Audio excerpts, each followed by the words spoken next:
Thanks for watching. Don't forget to like, comment, share and subscribe to Mufti Tariq Masood, famous scholar.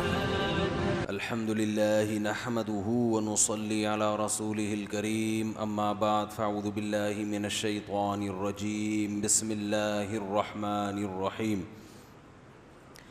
افنجعل المسلمین كالمجرمین ما لکم کیف تحکمون ام لکم کتاب فیہ تدرسون ان لکم فیہ لما تخیرون.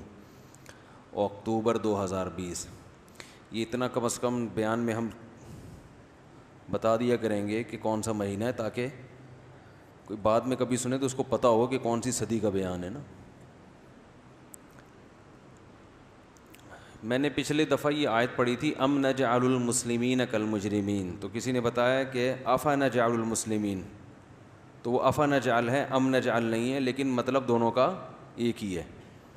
اور ایسی کوئی مسٹیک بیان کے دوران ہوا کرے تو اسی وقت بتا دیا کریں. اب آیت میں اگر کوئی زبر زیر کی غلطی تو یہ نہیں تھی، لفظ کی غلطی تھی، لیکن چونکہ میننگ سیم تھے تو وہ افا نجعل کے بجائے میں نے ام نجعل کہہ دیا، تو اسی وقت یہ بول دینا چاہیے بھئی افا نجعل. آیت میں اگر کبھی بھی کوئی مسٹیک ہو نا فوراً بولنا چاہیے پڑھنے میں. اس میں کوئی ادب نہیں ہے کہ جی وہ مفتی صاحب محسوس نہ فرمائیں. یہ ایسا ہی ہے جیسے کہ کسی کی چائے میں مکھی گر گئی، وہ پی رہا ہے، آپ کہہ رہے ہیں کہ مفتی صاحب کہیں محسوس نہ فرمائیں، بعد میں بتائیں گے. تو بعد میں تو موقع چلا گیا نا. اب ایک چیز ریکارڈنگ میں اپلوڈ بھی ہو گئی، چلی بھی گئی، تو وہ اسی وقت بتانا چاہیے. کسی بڑے کی چائے میں مکھی گر جائے تو فوراً ٹوکو گے نا بھائی احتیاط کریں. اب اس میں آپ اگر ادب تمیز سے کام لے رہے ہیں تو آپ بھی معذرت کے ساتھ بے وقوف ہونے کی آپ کے نہیں، یعنی جو بھی اس طرح کا حرکت کرے گا اس کے بھی بے وقوف ہونے کی علامت. اور اگر وہ ٹوکے اور سامنے والے کو غصہ آ جائے تو یہ سامنے والے کی بھی بے وقوف ہونے کی علامت. یعنی وہ اس پہ خوش ہے کہ مکھی کھا لوں میں لیکن مجھے کوئی ٹوکے نہیں. سمجھتے ہیں کہ نہیں سمجھتے؟ تو جب بھی کوئی بھی آپ کو آپ کی کسی غلطی پر تنبیہ کرے تو قرآن کے الفاظ ہیں کہ وَإِذَا قِيلَ لَهُ اتَّقِ اللَّهَ أَخَذَتْهُ الْعِزَّةُ بِالْإِثْمِ. اللہ نے جو بڑا نافرمان ہے نا، بڑا نافرمان، اس کی علامت بتائی ہے کہ جب اسے اس کی کسی خطا پر تنبیہ کی جاتی ہے تو اس کو اس کی عزت نفس، اس کی سیلف ریسپیکٹ جو ہے نا، وہ اس کو اس گناہ پہ اور مضبوط کر دیتی ہے. یعنی وہ انا کا مسئلہ بنا لیتا ہے. بات آ رہی ہے سمجھ میں؟ تو اللہ نے فرمایا فَحَسْبُهُ جہنم. یہ بھی قرآن کا انداز ہے. فرمایا یہ نہیں کہ ایسا شخص جہنم میں جائے گا، یہ بھی نہیں. فرمایا اس کے لیے جہنم کافی ہے. ایسے آدمی کا تکبر اس وقت تک نہیں ٹوٹے گا جب تک یہ جہنم کی آگ میں جلے گا نہیں. کیونکہ کسی کا جو تکبر سمجھتے ہیں نا، بڑا اپنے آپ کو کچھ سمجھنا، یہ یا تو دلائل سے سمجھ میں آتا ہے اور دلیل ماننے کی اس میں صلاحیت ہے ہی نہیں، کیونکہ دلیل سننے کی صلاحیت نہیں ہے تو ماننا تو اگلا اسٹیپ ہے نا. ہائے ہائے ہائے، بات اب یہاں سے مسئلہ سیٹنگ آؤٹ ہونا شروع ہو گئی. دیکھو 2 اسٹیپ ہوتے ہیں، یہ سب پر فٹ آتی ہے یہ بات.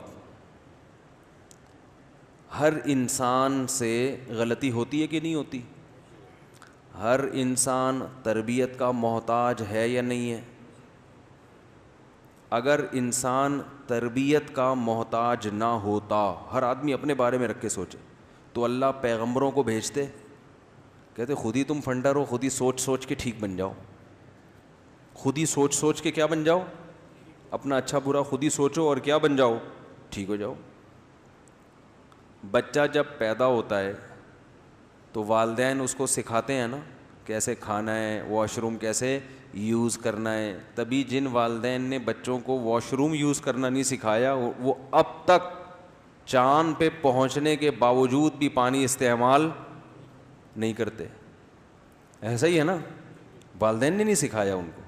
کتنے پڑھ لکھ گئے مگر ان کو سمجھ میں نہیں آتا یہ پانی کی کیا ضرورت ہے, اور ہمیں والدین نے سکھایا تو ہم کہتے ہیں یہ پانی کے بغیر ان کا گزارا کیسے ہوتا ہے یار. آدمی کے دانت گندے ہوں برداشت ہو جائے گا, کپڑے میلے ہوں, کیونکہ میل کچیل ہی لگا ہے نا.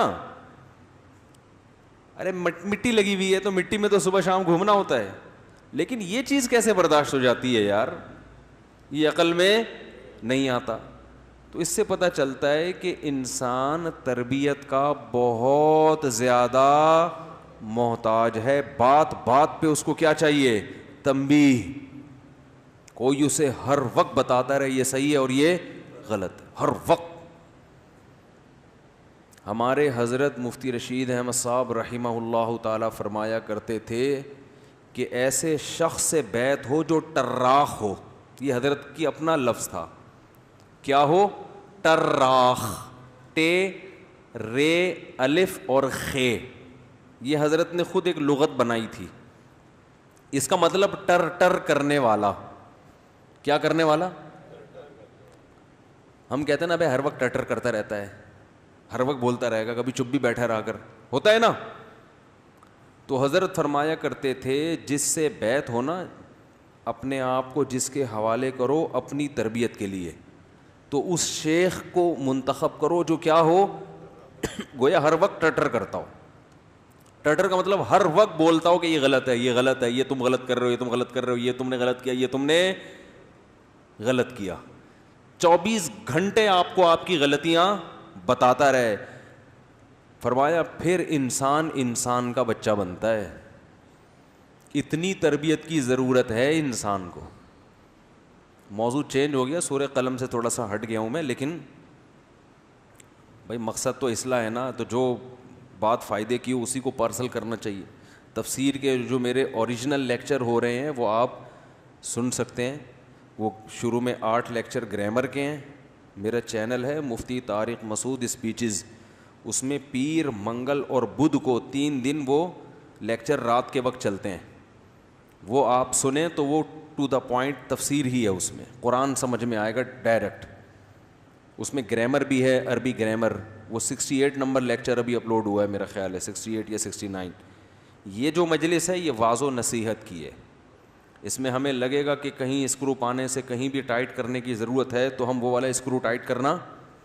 بھائی میکینک کے پاس گاڑی لے کر جاتے ہیں تو آپ بولتے ہیں جی اس گاڑی کی ٹیوننگ کر لو.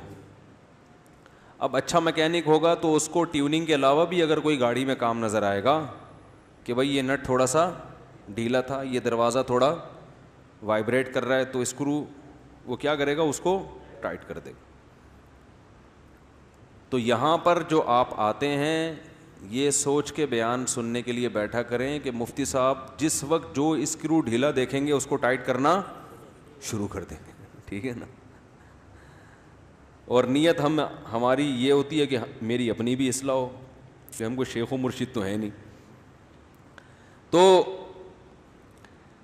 ہمارے حضرت فرمایا کرتے تھے کہ اپنی اصلاح کسی ایسے شخص سے کراؤ جو ہر وقت تمہیں تمہاری غلطیاں بتاتا رہے. دیکھو ڈاکٹر کے پاس جاتے ہو, اچھا ڈاکٹر نا, تو وہ آپ کو آپ کی باڈی میں جو فالٹ ہیں وہ بتائے گا, یہ جو خوبی ہیں وہ بتائے گا, فالٹ بتائے گا. اب آپ ڈاکٹر کے پاس گئے, اس نے آپ کو بتایا ماشا, اب آپ کو فیور بھی ہے, آپ کا جگر بھی صحیح کام نہیں کر رہا, کڈنی کا بھی پرابلم ہے. ڈاکٹر کیا کر رہا ہے, آپ کو کہہ رہے ہیں ماشاء اللہ آپ کی صحت زبردست, آپ کو آپ کی نظر 6/6 ہے, سننے میں بھی آپ کو کوئی پرابلم نہیں, آپ ماشاء اللہ پھوڑتے بھی طبیعت سے ہیں, ہاضمہ بھی آپ کا ٹائٹ, دانت آپ کے بڑے خاندانی رکھے ہوئے ہیں. تو یہ ڈاکٹر ہے کوئی, یہ تو بگاڑ رہا ہے آپ کو. آپ جناب ایسے ڈاکٹر کے پاس جب بیٹھ کے اٹھ کے واپس جاؤ گے تو آپ کی صحت اچھی ہوگی یا بیڑا غرق ہو جائے گا؟ خوش فہمیوں کی بھیڑ میں پڑ جاؤ گے. اور راحت اندھوری کا شعر ہے, خوش فہمیوں کی بھیڑ میں تو یہ بھول گیا, پہلے مرے گا بعد میں جنت میں جائے گا, کچھ اس ٹائپ کا شعر ہے کہ جنت میں جانے کا شوق تو تجھے ہے لیکن پہلے کیا ہے, پہلے مرے گا. ٹھیک ہے نا, پھر جائے گا. تو وہ ڈاکٹر اچھا ڈاکٹر ہے, ہاں کبھی کبھار وہ آپ کے باڈی میں جو اچھی چیزیں ہیں جو صحیح کام کر رہی ہیں وہ آپ کو حوصلہ دلانے کے لیے کہ بھائی سارا ہی کچھ خراب نہیں ہے, ماشاء اللہ آپ کا جو ڈائجسٹک سسٹم ہے وہ بہت اچھا ہے, وہ تھوڑا سا اپریشیٹ کرنے کے لیے تاکہ مایوسی کا شکار نہ ہو. لیکن زیادہ فوکس وہ کس کو کرے گا, آپ کی بیماری. ٹیسٹ میں جو چیزیں صحیح ہوں گی وہ ایک دفعہ رپورٹ کے طور پہ بتا دے گا یہ, لیکن جو فوکس کس کو کرے گا, یار یہ رپورٹ آپ کی شوگر کی رپورٹ کلیئر نہیں ہے. تو بھائی دو چیزیں خوب سمجھ لو کہ جیسے ہمیں جسمانی صحت کے لیے ڈاکٹر کی ضرورت ہے یا کسی اچھے حکیم کی ضرورت ہے, بالکل ایسے ہی روحانی صحت کے لیے بھی ہمیں ڈاکٹر کی ضرورت ہے, جس کو روحانی ڈاکٹر کہا جاتا ہے. یہ ٹوپی ڈرامے والے روحانی نہیں, یہ تو ایک نمبر کے 2 نمبر ہیں, 2 نمبری میں 1 نمبر ہے. روحانیت کا مطلب ہمیں پیغمبروں کی اور پھر ان لوگوں کی ضرورت ہے جو پیغمبر کے وارثین ہیں, جن کی خود کہیں سے اصلاح ہوئی بھی ہو اور پھر وہ آگے لوگوں کی اصلاح کر رہے ہوں, اپنی نہیں ہوئی. یاد رکھو علم ایک الگ چیز ہے, اصلاح ایک الگ چیز ہے, دونوں کو ملانا نہیں چاہیے. آج کوئی بھی یوٹیوب پہ بیٹھ کے حوالے دے رہا ہوں نا, نالج ہو اس کے پاس, تو اس کا یہ مطلب نہیں ہے کہ اب آپ اس سے سب کچھ سیکھنا شروع کر دیں. نالج ہونا الگ, دیکھو شیطان کے پاس جو نالج ہے نا وہ میرے اور آپ کے پاس نہیں ہے. شیطان کو پتہ ہے کس کو کیسے گمراہ کرنا ہے, اس کا مطلب نالج ہے نا. یہ جتنے باطل لوگ ہوتے ہیں ان کے پاس نالج اسلام کی بھی بہت ہوتی ہے. جتنے لوگ اسلام پہ اعتراضات کرتے ہیں یہ اسلام کی اسٹڈی کر کے ہی تو کرتے ہیں, انہیں اسلام کا پتہ ہوتا ہے تبھی تو کرتے ہیں, لیکن تربیت نہیں ہوتی, اللہ کا خوف نہیں ہوتا. یہود علماء کے بارے میں قرآن نے جگہ جگہ کہا ہے, یعرفونہ کما یعرفون ابناءہم. عرب کے مشرکین محمد صلی اللہ علیہ وسلم کو اتنا نہیں جانتے جتنا یہ یہودی جانتے ہیں. ان کو پتہ ہے کہ یہ وہی آخری پیغمبر ہیں جن کا تورات میں بار بار ذکر ہے. ان کو ایسے یقین ہے جیسے باپ اپنے بیٹے کو دیکھ کے پہچان لیتا ہے نا, ایسے ہی یہ نبی کو دیکھ کر پہچان گئے کہ یہ وہی نبی ہیں. علم کامل تھا مگر تربیت نہ ہونے کی وجہ سے تسلیم نہیں. وہ تربیت کیا تھی؟ تکبر. ماں باپ نے سکھایا نہیں تھا کہ بیٹا جھک جانا, حق بات کو تسلیم کر لینا چاہے آپ کو برا لگے, یہ بہت بڑی عبادت ہے. من تواضع للہ رفعہ اللہ, جو اللہ کے لیے جھکتا ہے اللہ اس کا مقام بلند کر دیتے ہیں. حضرت ابو بکر جھک گئے اللہ کے حکم کے آگے, حضرت عمر جھک گئے, حضرت عثمان جھک گئے, حضرت علی جھک گئے, یہودیوں میں عبداللہ ابن عبد السلام جھک گئے, اللہ نے ان کا مقام بڑھا دی. جو نہیں جھکے آج دنیا ان کا نام بھی نہیں لیتی. تو تربیت جو ہے نا روحانی تربیت کی بھی ضرورت ہے. اور یار یہ کوئی بہت بڑی ٹینشن ہے میرے لیے یہ, اور اس کا علاج کیوں نہیں ہو رہا میری یہ سمجھ میں نہیں آ رہا. یہ کہاں گئے فہد مارکیٹ سے شارٹ؟ چلو جب آئیں گے تو ان کو بتاؤں گا. یہ کچھ اس کا سیٹ اپ ایسے کیا کریں, بار بار یہ ڈسٹرب ہوتا ہوں میں. پھر میں کبھی ویڈیو بیان دیکھتا ہوں نا تو اس میں مجھے خود الجھن ہوتی ہے, یہ کیا ہو رہا ہے. یہ جو 2 ویٹ ہے نا ادھر ہی نہیں, میں آپ کو یہیں سے بتا دیتا ہوں, یہ یہاں رکھا کریں, یہ یہاں نہ رکھیں, یہ ہلتے ہیں اور مجھے یہاں بوجھ محسوس ہوتا ہے. تو پورے بیان میں پھر میں اس کو سیٹ کرتا رہتا ہوں بیٹھ کے. اچھا, تو تربیت کی ضرورت ہے جسمانی بھی اور روحانی بھی. روحانی کا مطلب انسان کو انسان کا بچہ بنانے کے لیے جب تک کوئی انسان کو انسان کا بچہ کوئی بنائے گا نہیں، یہ بنے گا نہیں، یہ خود سے نہیں بن سکتا. یہ اسلام کا دعویٰ ہے اور یہ بالکل حقیقت پر مبنی. اسلام نے یہ دعویٰ کیا کہاں ہے؟ سوال پیدا ہوتا ہے بھائی اسلام نے کہاں کہا ہے کہ جب تک کوئی اسے انسان کا بچہ نہیں بنائے گا یہ خود سے نہیں بنے گا.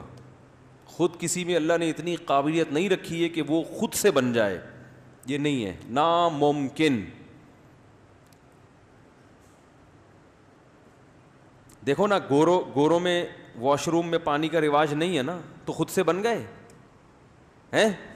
نہیں بنے نا، ماں باپ نے نہیں سکھایا، ماں باپ کو ماں باپ نے، تو وہ حیران ہوتے ہیں یار یہ پانی وانی کیا ہوتا ہے. اور ہم کہتے ہیں یہ بغیر پانی کے کیسے؟ بھائی ممکن ہی نہیں ہے. تو یہ صرف ایک چیز نہیں ہے، درجنوں چیزیں ہیں. اس کی دلیل قرآن مجید کی آیت ہے هو الذی بعث فی الامیین رسولا منہم یتلو علیہم آیاتہ ویعلمہم الکتاب والحکمہ ویزکیہم. اللہ فرماتے ہیں ہم نے پیغمبر کو بھیجا جن کا کام قرآن کی آیتیں تلاوت کرنا، یعنی قرآن پڑھ کے سنانا تاکہ تمہیں یاد ہو جائے کہ اللہ نے کیا میسج ڈیلیور ہو جائے. جو میسج کا جو متن ہے نا وہ کیا ہو جائے، وہ ڈیلیور، یعنی متن پہنچانا کہ الحمد سے لے کے والناس تک یہ اللہ کی ورڈنگ ہے، اللہ کے یہ الفاظ ہیں. یہ پیغمبر کے بغیر یہ چیز مل سکتی تھی ہمیں؟ ارے بھائی سفیر کا کام ہوتا ہے، جس ملک کا سفیر ہے وہ سفیر واسطہ بنتا ہے، اس ملک کا پیغام آپ تک پہنچا دیتے کہ بھائی یہ ڈونلڈ ٹرمپ کے یہ الفاظ ہیں، یہ لیٹر ہے، یہ لیٹر میں آپ کو دے کے جا رہا ہوں.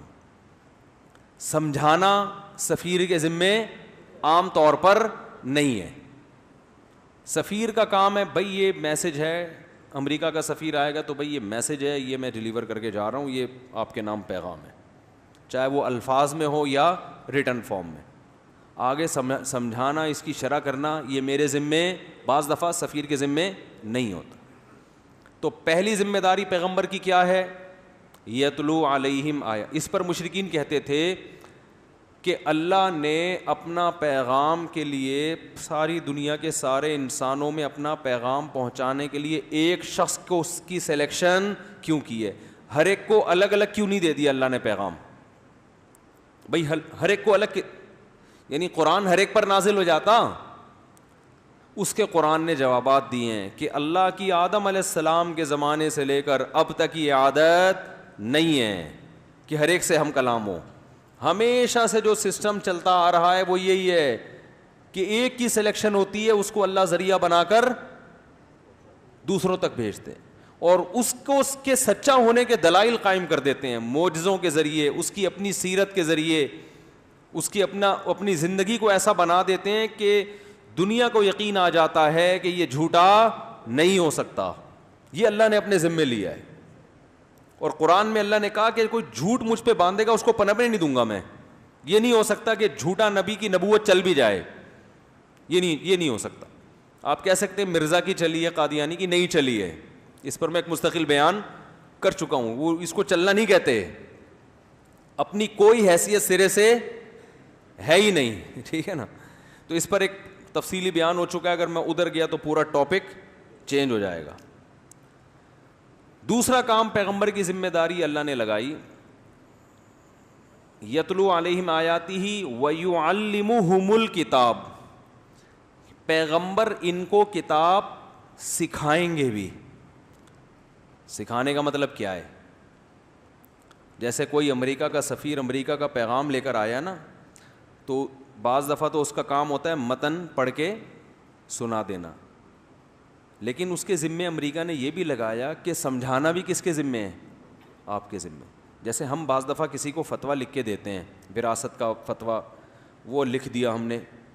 بعض دفعہ ایسے ہوتا ہے کہ جب ہم اس کو لکھ کے دیتے ہیں نا بھائی یہ فتویٰ ہے، تو پڑھنے والی کی سمجھ میں آتا نہیں. وہ ہمارے پاس ہمارا فتویٰ لے کے آتا ہے، حضرت یہ سمجھا دیں ہمیں، تو ہم اس کو بیٹھ کے گھنٹوں سمجھا رہے ہوتے ہیں کہ یہ مطلب ہے، یہ مطلب ہے، پہلے یوں کرو پھر. تو وہ جو ڈیفینیشن ہوتی، وہ جو ڈیفائن کیا جا رہا ہوتا ہے، وہ اس فتوے کے علاوہ ہماری اپنی آسان زبان ہوتی ہے. فتوے کی زبان قانونی ہوتی ہے نا، لگے بندے الفاظ ہوتے ہیں. تو ہم پھر اپنے اسٹائل میں اخپل طریقے سے اس کو کیا کرتے ہیں، بولو بھائی، سمجھاتے. یہ جو سمجھانا ہے یہ فتویٰ نہیں ہوتا، بلکہ فتوے کی شرح ہوتی ہے. بہت مشکل ہے سمجھانا. یہ اس فتوے کی کیا ہوتی ہے، شرح. تو یہ الفاظ اور فتوے کے الفاظ کیا ہوتے ہیں، چینج ہوتے ہیں. یہ سیم اگر ہو تو شرح تھوڑی ہوئی. میرے منکرین حدیث سے بحث ہوئی تھی نا، میں وہ بحث نہیں بتا رہا، صرف اتنی بات. وہ منکرین حدیث کہتے تھے یتلو علیہم آیاتی و یزکیہم و یعلمہم. یزکیہم پہلے ہے، ایک آیت میں یزکیہم بعد میں، اور ایک آیت میں یزکیہم پہلے، دونوں طرح کی آیتیں. تو جو وہ یہ کہتے ہیں نا کہ حدیث حجت نہیں ہے، کہتے ہیں صرف قرآن کو مانو، قرآن کو. تو میں نے ان سے کہا قرآن خود کہہ رہا ہے کہ نبی کا کام ہے کتاب سکھانا. تو اگر حدیث کو نہیں مانتے تو نبی نے جو سکھایا ہے وہ گیا کہاں؟ اور جب نبی صحابہ کو سکھا رہے تھے، اس کا مطلب صحابہ براہ راست قرآن نہیں سمجھ سکتے تھے.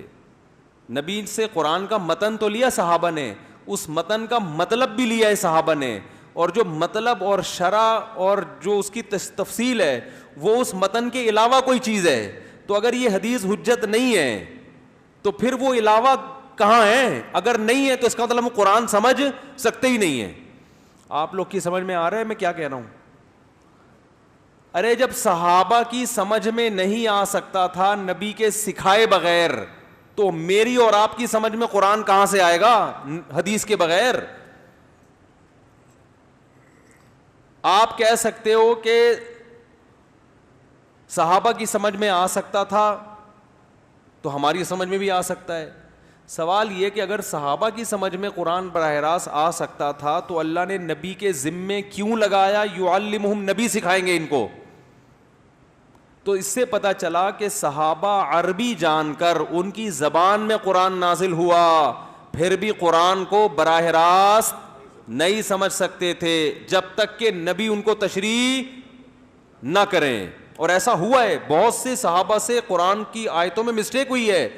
جب نبی کے پاس آئے تو آپ صلی اللہ علیہ وسلم نے ان کو ان کا مطلب بتایا. دو مثالیں اس وقت میرے ذہن میں. قرآن میں آتا ہے الذین آمنوا ولم یلبسوا ایمانہم بظلم اولئک لہم الامن وہم مہتدون. قرآن میں آتا ہے جو لوگ ایمان لے آئے اور ایمان کے ساتھ ذرا بھی ظلم ان کے ایمان کے ساتھ مکس نہیں ہوا. ایمان تو تھا مگر اس میں ظلم ذرا بھی، وَلَمْ يَلْبِسُوا إِيمَانَهُمْ بِظُلْمٍ، ذرا سا بھی ظلم اس کے ساتھ نہیں تھا، تو یہ لوگ امن میں ہوں گے اور یہی سیدھے راستے پر ہے.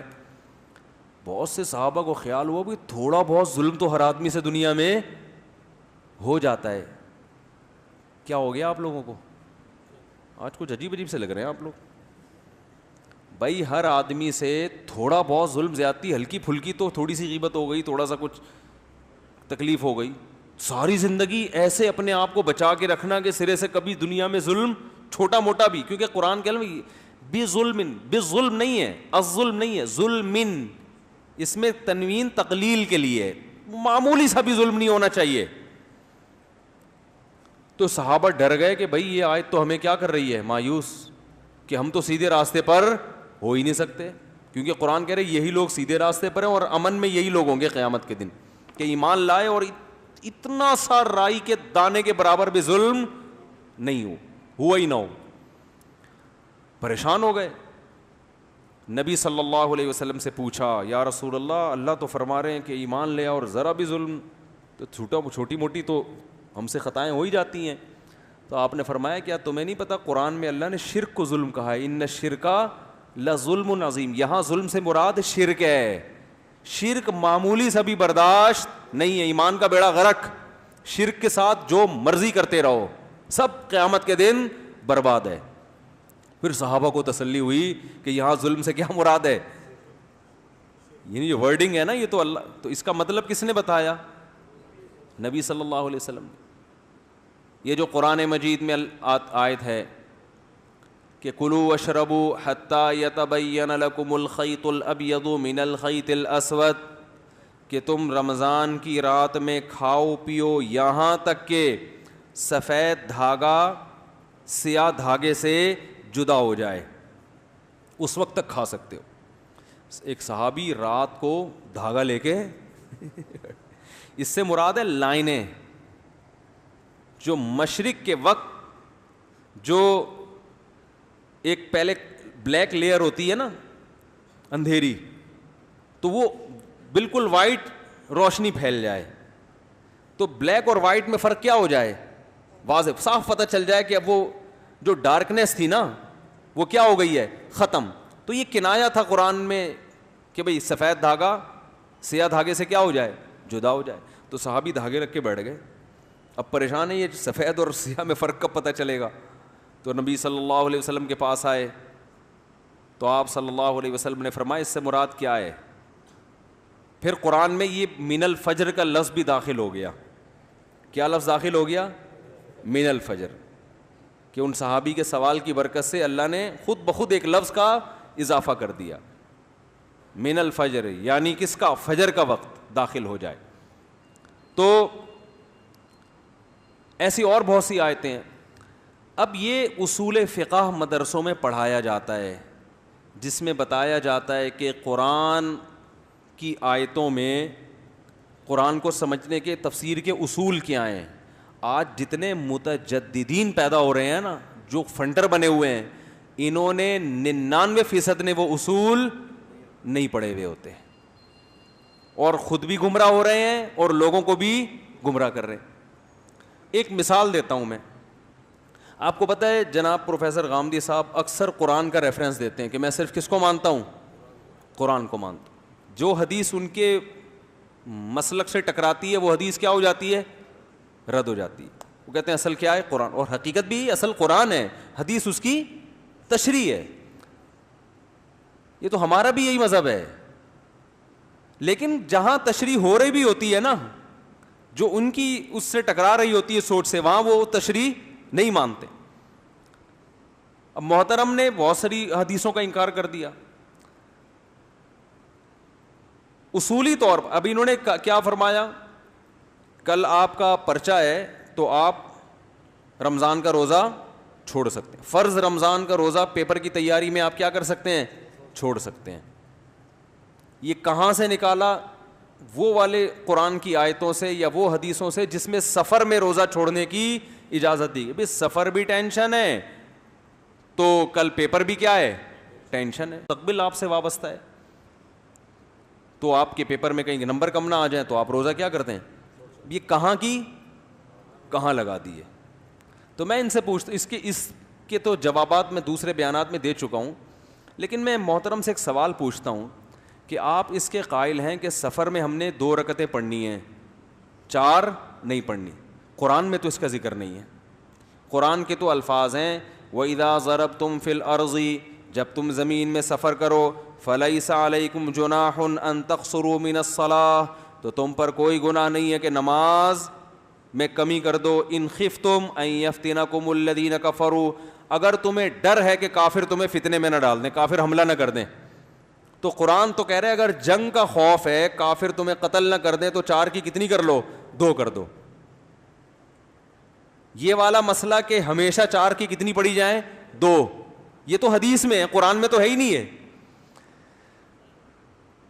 لیکن یہاں کیونکہ آسانی, اگر یہ کہیں گے کہ سفر میں 2 کی کتنی پڑھو, 4 پڑھو, حالت جنگ میں 2 پڑھ سکتے ہو, تو پبلک اس کو, کیونکہ پبلک رخصتیں اور آسانیوں میں آپ کو فالو کر رہی ہے, ٹھیک ہے نا.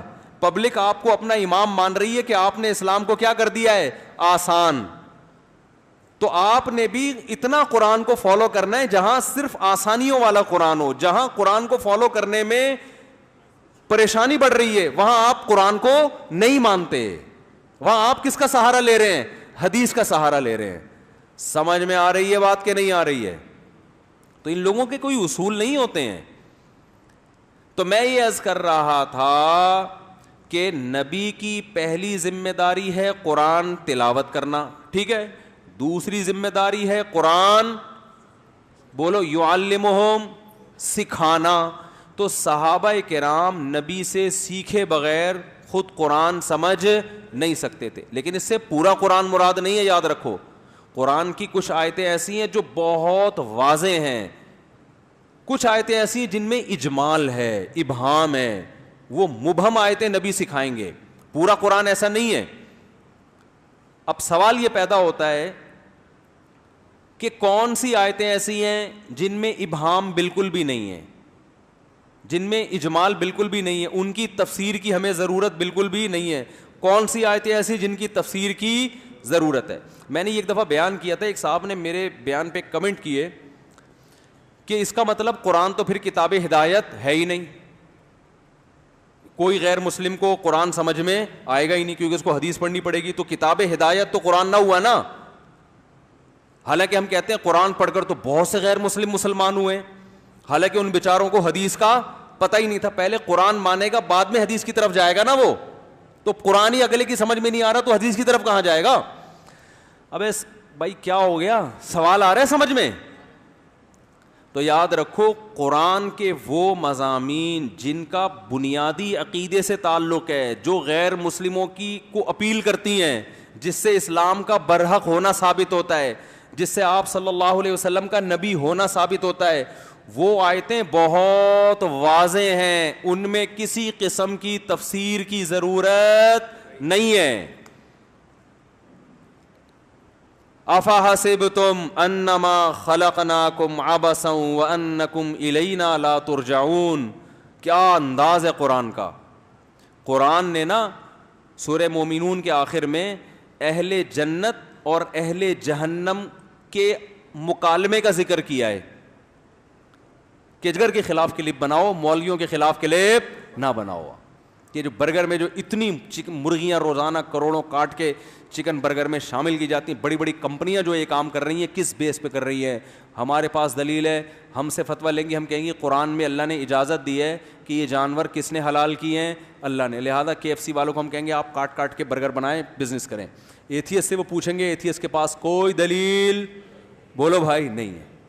لہذا وہ ہندو ازم عقلی لحاظ سے صحیح کہتا ہے. اگر اللہ کو نکال دیں گے تو ہندو صحیح کہتے ہیں کہ انسان کو ویجیٹیرین ہونا چاہیے, سبزی خور ہونا چاہیے, جانور پہ ظلم کی اجازت نہیں. پھر ہندو صحیح کہتا ہے کہ گائے ماں ہے, وہ ہمیں دودھ پلاتی ہے, اس کی ہمیں عزت دینی چاہیے. تو ہمیں پھر ہندوؤں سے یہ اعتراض نہیں ہوگا کہ گائے کو عزت کیوں دے رہے ہو, پھر ہمیں پھر بکری کو بھی دو, پھر بھینس کو بھی دو, اسی اصول کی بیس پر مرغی کو بھی دو. مرغی کیا دیتی ہے ہمیں؟ انڈے دیتی ہے. تو گائے اگر ماں ہے تو مرغی ماں کے برابر نہیں تو خالہ کے برابر تو اس کا بھی رشتہ ہونا چاہیے نا. ارے ایک اگر دودھ پلا رہی ہے تو یہ بھی تو انڈے دے رہی ہے, تو انڈے میں کوئی کم پروٹین ہوتے ہیں؟ اگر آپ اللہ کو اپنی ڈکشنری سے نکال دو تو پھر ہندوؤں کی بات 100% درست ہے کہ انسان کے لیے گوشت حلال نہیں ہے, کیونکہ اس کے لیے جانور کی جان لینی پڑتی ہے. تو ہندو کہتا ہے جتنا زندہ رہنے کا حق انسانوں کو ہے اتنا ہی جانوروں کو بھی ہے. کس بیس پہ آپ اس کو کاٹ کے کھا رہے ہو؟ اور ان کے پاس دلائل ہیں اس کے, اور یہ ہم دلیل میں کہہ تو دیتے ہیں انسان کے لیے گوشت کی ضرورت ہے, لیکن یہ گراؤنڈ ریئلٹی ہے کہ گوشت کے بغیر انسان 90 سال زندہ رہتے ہیں, بہت سے لوگ رہتے ہیں. ہندو آپ کو سینکڑوں مل جائیں گے, ساری زندگی گوشت کی ایک بوٹی بھی نہیں کھائی, اور 90 سال کے بعد پھر بھی کسی نے مارا ہے تو گئے ہیں, ورنہ جانے کا پروگرام نہیں تھا ان کا. حقیقت ہے.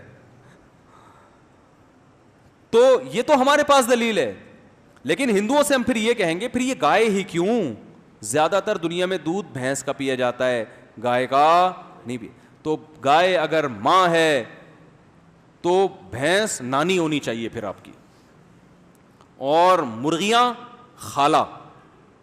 اور کون سے جانور ہیں جس سے فائدہ اٹھاتے ہیں؟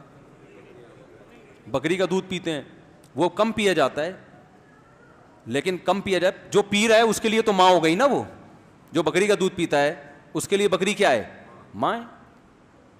تو اس لیے سیدھی سیدھی بات ہے جو اسلام نے کر دی, قرآن نے کہہ دیا ہم نے یہ سب کس کے لیے بنایا؟ ہم نے تمہارے لیے. تو ہم چونکہ اللہ کو مانتے ہیں, ہمارے پاس اس کے مضبوط دلائل ہیں, اور ہم قرآن کو اللہ کی کتاب بھی مانتے ہیں, اس کے بھی مضبوط دلائل ہیں.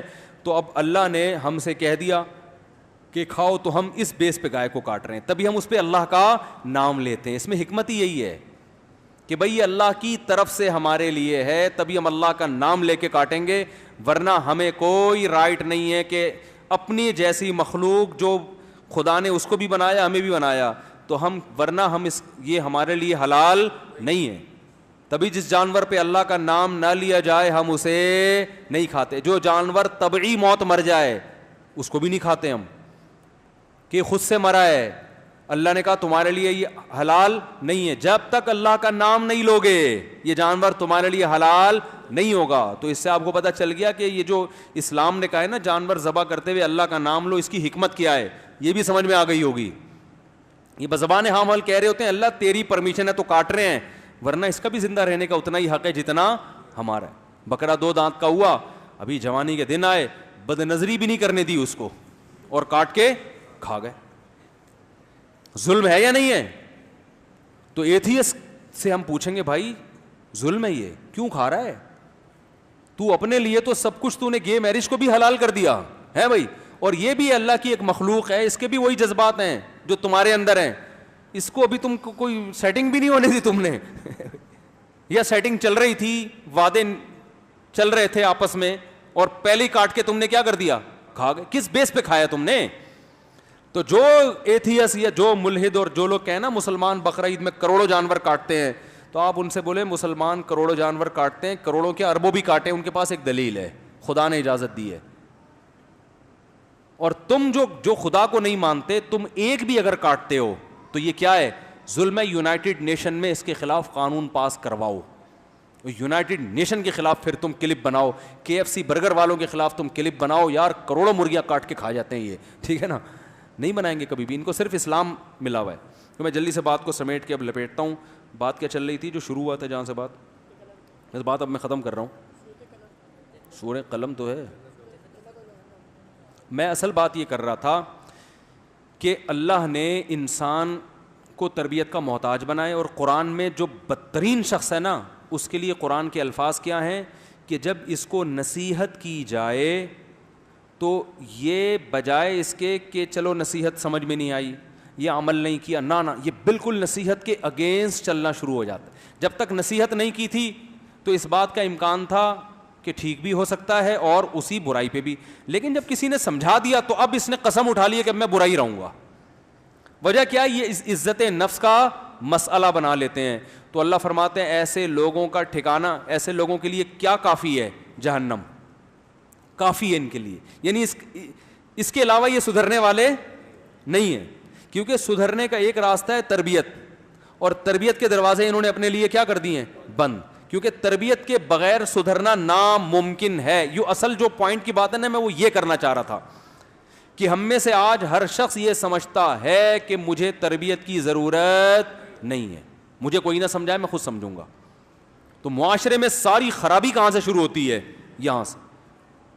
میں خود سمجھدار ہوں بھائی, آپ کتنے بڑے ہو جائیں آپ کو پھر بھی تربیت کی ضرورت, اور آپ لوگوں کے لیے اپنا سینہ لوگوں کے لیے کشادہ رکھیں کہ میری غلطی پر مجھے ٹوکا جائے, اور اگر کسی کو اس کی غلطی پر ٹوکا جا رہا ہے اور وہ رجوع کر رہا ہے تو آپ کی نظر میں اس کی عزت کم نہیں ہونی چاہیے بلکہ بڑھنی چاہیے. آپ یہ نہ سمجھیں یہ عالم نہیں ہے, یہ پڑھا لکھا نہیں ہے, اس کو تو پتہ ہی نہیں تھا, ہم نے بتایا ہے.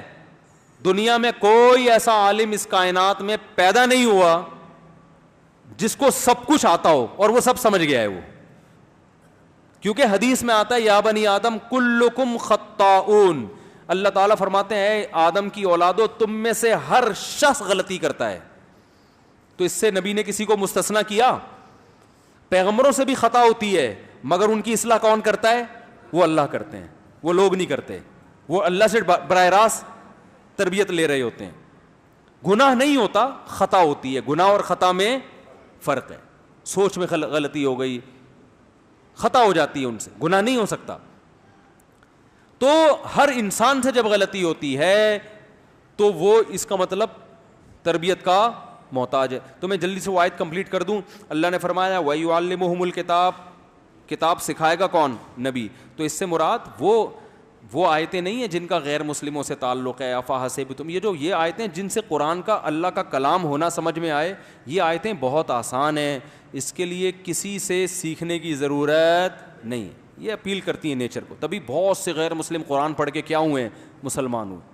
حضرت عمر نے قرآن کی چند آیتیں سنی تھیں, اسلام قبول کر لیا تھا. نجاشی نے قرآن کی آیتیں سنی تو اب یہ نہیں کہ اس کی شرح تلاش کی, اس نے ایک دم آیتیں سن کے اس کی داڑھی رو رو کے تر ہو گئی, اور جتنے پادری بیٹھے تھے سارے پھوٹ پھوٹ کے رو رہے تھے.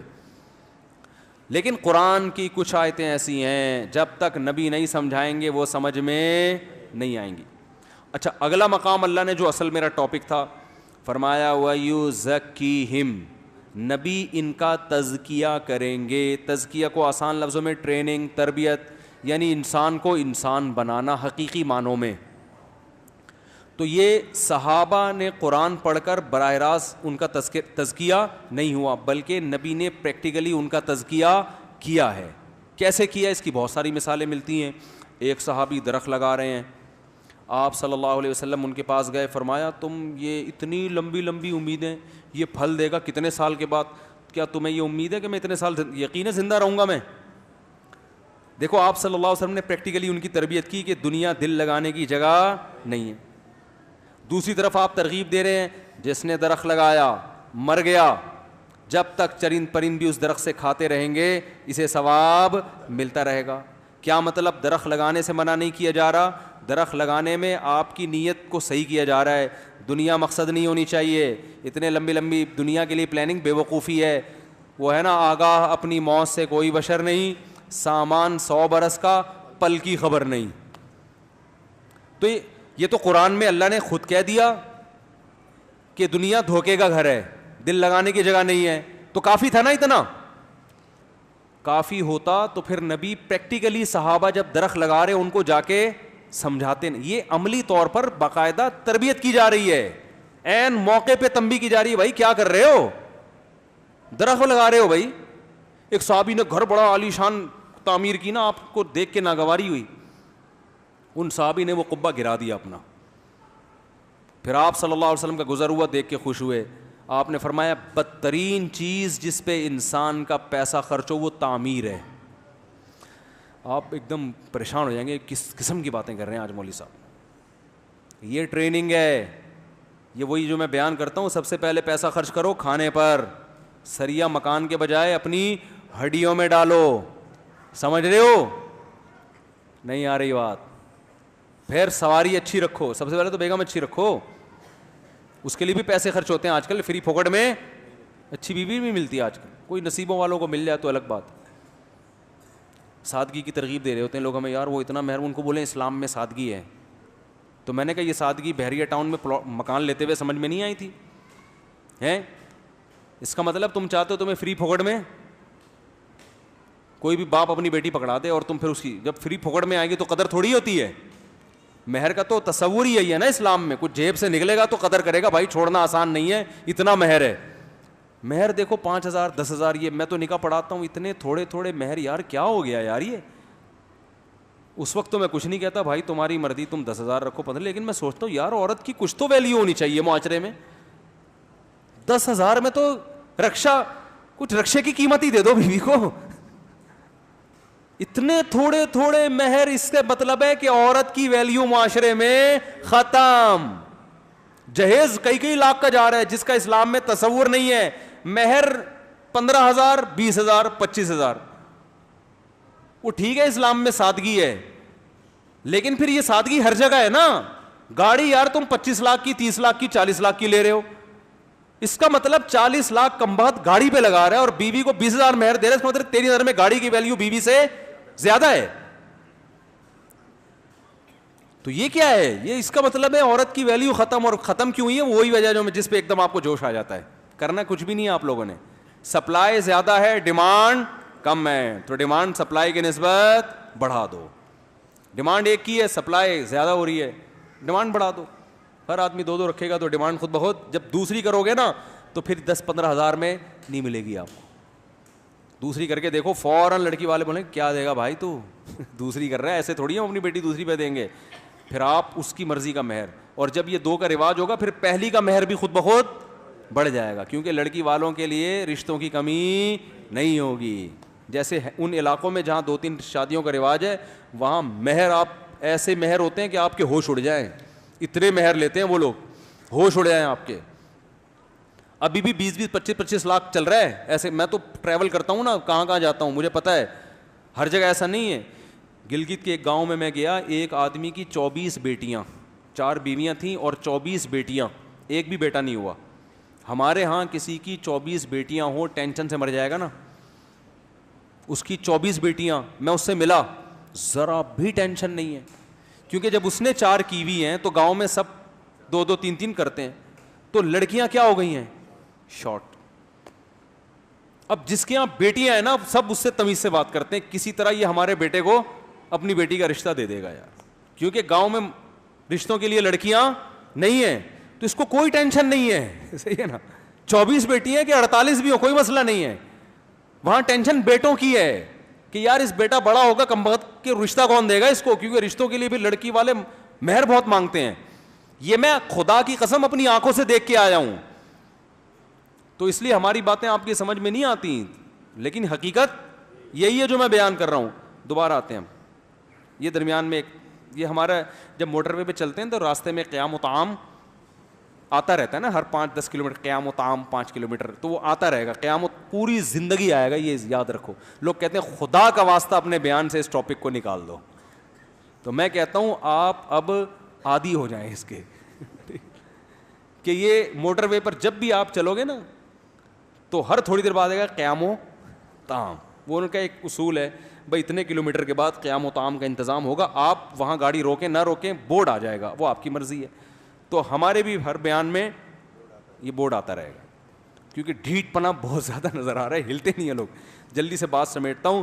تو پیغمبر کی ذمہ داری کیا بتائی, یزکیہم, پیغمبر ان کی ٹریننگ کریں گے. تو پیغمبر کا ٹریننگ کا انداز دیکھ لیا نا, درخت لگا رہے ہیں مکان پہ, حالانکہ مکان تعمیر کرنا حرام نہیں ہے, لیکن دل لگ رہا ہے نا صحابی کا, تو آپ نے ان سے گروا دیا اور بتایا بھائی عمر بہت تھوڑی ہے یار, اتنے سریا مکانوں میں اتنی موٹی موٹی دیواریں ہیں. وہ بھائی اپنی ایج دیکھ یار, تو یہ دل لگانے کی چیز ہے, یہ پریکٹیکلی تربیت ہوتی ہے. آج یہ تربیت ہے کہیں, الٹا سکھا رہے ہیں. بیٹا باپ کو سکھا رہا ہے, بیٹا جس کے پاس ذاتی مکان نہیں ہے نا وہ تو برباد ہو گیا. بیٹا بچپن سے ڈپریشن کا مریض, ہائے میں ہمارے پاس تو کرائے کا گھر ہے. وہ بچپن سے اپنے ایک تمنا کرتا ہے میرے پاس ایک دن آئے گا میرا اپنا مکان ہوگا. ہو گیا تو ٹھیک ہے, نہیں ہوا تو وہ ڈپریشن سے پہلے ہی دنیا سے چلا جاتا. اور یار ہو گیا ٹھیک ہے, نہیں ہوا تو دنیا مسافر خانہ ہے بھائی, پتلی گلی سے سب نے کیا کرنا ہے, بولو بھائی, جانا ہے. یہ کون سا گاڑی ہے, وہ اس کی گاڑی دیکھ لی, میرے پاپا بچہ گاڑی اور ٹانگے میں کوئی فرق نہیں ہوتا. صحیح ہے نا, ویژنری ہونا چاہیے انسان کو, کوئی لائف کا کوئی اچھا مقصد ہو جو آخرت سے کیا ہو, جڑ رہا ہو. پھر اس میں درمیان میں مکان بھی آ گیا تو ٹھیک ہے, گاڑی بھی آ گئی تو کیا ہے, ٹھیک ہے. سفر ہے, W11 میں بھی سفر ہو جاتا ہے, پیسے ہیں تو جہاز میں کر لو سفر, پیسے دیے تو بنا لے بھائی, اپنا مکان بنا لے, نہیں ہے تو کوئی ٹینشن کی بات. اب مکان کی جب بات آتی ہے, نیگیٹو کمنٹس کی بھرمار. ایک خاتون نے کمنٹس کیے ہوئے تھے, اس مولوی کی باتوں میں نہیں آؤ, اپنا مکان اپنا ہی ہوتا ہے. نیچے میرے نا بیان پہ کمنٹس لکھے ہوئے, اپنا مکان اپنا ہی ہوتا. عزت نہیں ہوتی جب تک اپنا مکان نہ ہو. لوگ عزت سے جب بھی ملتے ہیں جب آپ کا ذاتی مکان.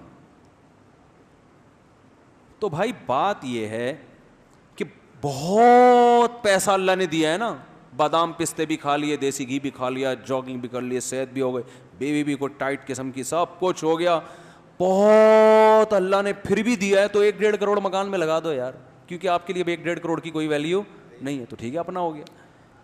نہیں ہے تو صرف عزت کا ایشو آ رہا ہے نا, رہائش تو کرائے کے گھر میں بھی.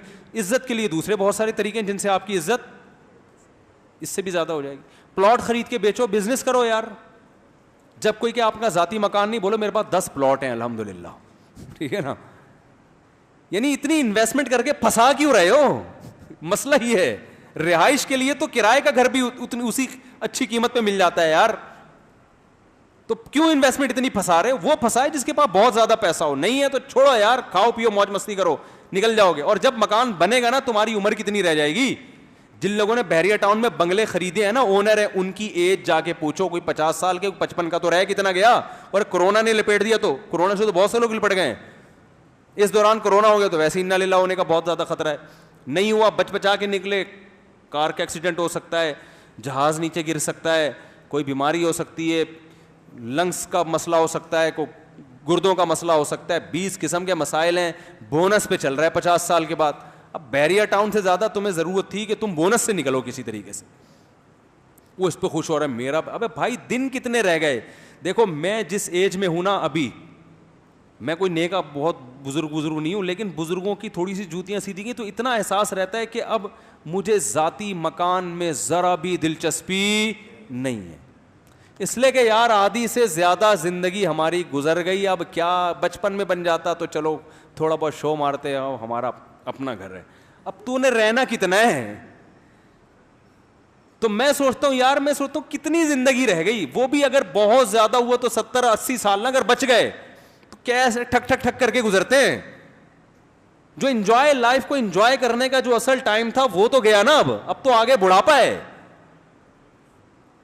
تو کیا انجوائے کریں گے. اپنا مکان تو دوسرے کا مکان. اب تو بھائی کھانسی کم ہو, ذرا بس کھانسی ہو مگر تھوڑی سی کم ہو, شوگر ہو مگر اتنی خطرناک نہ ہو جائے. یہ تو سب چیزیں ہوں گی, یہ تو ہوگا. ٹھیک ہے نا. تو میں لوگوں پہ حیران ہوتا ہوں. ہو سکتا ہے میں اپنا ذاتی مکان بنا لوں, این ممکن ہے خبر آ جائے مفتی صاحب نے اپنا گھر خرید لیا اور ہمیں بیان میں کر, تو خرید لوں اس کا مطلب ہے مفتی صاحب کے پاس اتنے آ گئے ہیں, یا تو فری میں کسی نے گفٹ کر دیا ہے جو کہ بظاہر کوئی چانس نہیں ہے, یا تو کسی نے گفٹ کیا ہے, یا مفتی صاحب نے ڈھیڑ ہوشیاری کی ہے, بزنس بڑا شروع کر دیا ہے, مکان خرید کے بیچنے والا بزنس شروع کر دیا ہے. یا تو یہ نیت ہوگی, یا پھر اس کا مطلب اتنا پیسہ آ گیا ہے کہ گاڑی بھی ہٹو بچوں ہو گئی ہے, شادیاں بھی کمپلیٹ ہو گئی ہیں, بچوں کی تعلیم بھی ہٹو بچوں قسم کی ہو گئی ہے. اب مفتی صاحب کو سمجھ میں ہی نہیں آ رہا تھا کیا کریں, تو چلو اپنا گھر خرید لیا. لیکن پھر بھی نہیں دل کرتا خدا کی قسم خریدنے کا. یار اتنے پیسے کچھ اور کر لو یار. ٹھیک ہے, رہنے کے لیے کرائے کے گھر میں بھی سہولتیں وہ تمام میسر ہیں جو ذاتی گھر میں ہوتی ہیں. تو صرف اس لیے کہ لوگ مفتی صاحب کو کہیں گے ذاتی گھر ہے, اس لیے مفتی صاحب کی عزت ہوگی. او بھائی اس سے زیادہ عزت 4 شادیوں پہ ہوتی ہے. صحیح بتاؤ, 1 کروڑ آپ کے پاس ہے, گھر بنائیں گے, 4 شادیاں کر لو, گھر میں عزت نہیں ہوگی, لیکن گھر کے باہر بہت عزت ہوگی. سب تعارف کریں گے اس کی کتنی ہے, 4 ہے, مرد کا بچہ ہے, مرد کا بچہ. گھر میں نہ ہو تو آپ نے کو گھر میں عزت کس کو چاہیے ہوتی ہے. گھر میں تو ویسے بھی جتنی بھی عزت ہوئی تو ہوتی نہیں ہے. تو اصل تو سارے عزت ذلت کے مسئلے کہاں ہوتے ہیں, گھر کا. تو اس پہ زیادہ ہو جائے گی, ہوگی باہر ہی, یہ بتا دوں میں آپ کو, اندر بالکل بھی نہیں ہوگی. تو اندر تو کس کی, وہ ایک بیوی والوں کی کون سی ہو رہی ہے بھائی. وہ تھوڑے کم ذلیل ہوتے ہیں, 4 والے ذرا زیادہ ذلیل ہو جاتے ہیں. کوالٹی کا تھوڑا سا فرق ہے, لیکن ہوتے دونوں ذلیل ہی ہیں. عزت مزت صرف گھر کے باہر کی چیزیں ہیں. تو ویسے بھی گھر اپنا ذاتی مکان ہوگا تو گھر کے اندر تھوڑی وہ ہوتا ہے, وہ تو باہر جب لوگوں کو بتاتے ہیں تو یہ سارے کھیل باہر کے ہیں. اندر بندر کا تو دنیا ہی بالکل ڈفرینٹ دنیا ہوتی ہے باہر سے. تو اللہ نے کیا فرمایا, قرآن میں اللہ کا ارشاد ہے کہ نبی کیا کریں گے, تزکیہ. تو اب مجھے ایک بات بتاؤ, نبی تزکیہ کر رہے ہیں, ان کو تعمیر پہ کہہ رہے ہیں, یار یہ آپ صلی اللہ علیہ وسلم ان کو سمجھا رہے ہیں کہ بدترین چیز جس پہ انسان کا پیسہ خرچ ہو وہ کیا ہے, تعمیر ہے. یہ نہیں کہا کہ حرام ہے, لیکن یہ سب سے کم تر چیز, جیسے حدیث میں آتا ہے سب سے بدترین صف آخری صف ہے. تو اب آپ نے کہا چونکہ سب سے بدترین صف آخری صف ہے, لہٰذا میں آخری اگر صف مل رہی ہے تو آؤں گا ہی نہیں نماز میں. تو یہ مطلب نہیں ہے, مطلب یہ کہ پہلی کے مقابلے میں سب سے بدتر کون سی ہے, آخری. تو تعمیر پہ پیسہ خرچ کرنا سب سے بدتر ہے اسلام کی نظر میں. اس کا مطلب یہ نہیں کہ ناجائز ہے, مطلب یہ کہ خرچ کرنے کی جتنی چیزیں ہیں نا ان میں سب سے آخر میں کیا رکھو, تعمیر. ہاں بزنس کے پوائنٹ آف ویو سے کوئی کنسٹرکشن کا کام کرواتا ہے, اس کو بیچتا ہے, اس کا مقصد تو تعمیر نہیں ہے نا, اس کا مقصد تو پیسہ کمانا ہے, وہ تو بزنس میں آتا ہے. تو بزنس کی اسلام میں بہت زیادہ فضیلت ہے. اپنے ذاتی گھر کے لیے تعمیر جو ہے نا, اپنے گھر میں کنسٹرکشن کا کام, کیونکہ وجہ اس کی ہے کہ انسان کی عمر اس کی تعمیر کا ساتھ نہیں دیتی. آپ گھر پہ جتنا پیسہ لگاتے ہو نا اتنا اس کو کیش نہیں کراتے اپنی زندگی میں. آپ گاڑی پہ پیسہ لگے گا, کیش ہو جائے گا. کیا مطلب, گاڑی کے مزے آپ لے لو گے, سواری ہوگی, اچھی گاڑی ہوگی. ابھی دیکھو میں ابھی چترال کا دورہ تھا نا, میرا بڑا لمبا دورہ تھا, خود ڈرائیو کر کے گیا, خود گھما پھرا کے پھر ایبٹ آباد سے ہوتے ہوئے موٹر وے پہ ہم آئے ہیں. تو اچھی گاڑی ہوگی, سہولت والی ہوگی, ٹریولنگ آپ کے لیے کیا ہوگی, آسان. تو اس لیے ہم نے کہاں پیسہ خرچ کیا, اپنی ذاتی گاڑی ہے, جو پیسے آئے پھونک دیے اس میں. گاڑی خاندانی رکھو, جتنی اوقات ہے, اوقات بڑھ گئی تو اور زیادہ ایسی خاندانی اور زیادہ ہو جائے گی کہ اس میں مزہ آئے گاڑی میں, وہ زبردست, باہر نکلنے کا دل ہی نہ کرے. گاڑیاں ایسی بھی آ رہی ہیں, ایسی جاپانی گاڑیاں, آپ بیٹھو تو آپ میں دل کرے گا یار میں ادھر ہی بیٹھا ہوں, میں باہر نہیں آؤں گا. عزت بھی ہو رہی ہے, ٹھیک ہے نا. جیسے ہی گھر میں داخل ہوگا پھر وہ ماحول چینج ہو جاتا ہے, تو گاڑی میں بڑا اچھا محسوس ہوتا ہے انسان کو, ٹھیک ہے نا. تو خوراک اچھی کر لے انسان, تو یہ ساری چیزوں پہ یہ سب کیش ہو جاتی ہے. اچھا کھاؤ گے اسی وقت لذت محسوس ہوگی نا. ارے زنگر برگر میں اسی وقت مزہ آئے گا جو پیسے لگائے, انڈے والے برگر میں وہ مزہ نہیں آئے گا, تو اسی وقت کیش ہو جائے گا. تعمیر پہ آپ نے 2 کروڑ 3 کروڑ 4 کروڑ لگا دیے, اتنا پیسہ پھونک دیا, لیکن آپ یہی رینٹ پہ گھر لے لیتے 20 سال میں بھی اتنا پیسہ نہ لگتا, اور یہ پیسہ بچا کے آپ اور لگژری لائف گزار سکتے. اچھا والا رینٹ پہ گھر لے لیتے, لوکیشن اچھی ہوتی, امریکہ میں لے لیتے رینٹ پہ, ٹھیک ہے نا. لیکن لوگوں کو نہیں, بس عزت ہوگی, بس چھوڑو ایسی عزت کا کرنا کیا ہے یار. تو یہ عزت تو وہ عزت اچھی ہوتی ہے جو کچھ کام کر کے ہو. بے وقوفوں کی نظر میں عزت حاصل کرنا کوئی کمال تھوڑی ہے. ہمارے ایک دوست نے ایک واقعہ سنا ہے, بس یہ بتا کے میں بات کو ختم کرتا ہوں, کہ جب انسان کی تربیت نہیں ہوتی نا تو یہ حال ہوتا ہے. لوگوں کی تربیت نہیں ہے تو مقصد ہی پیسہ بن چکا ہے.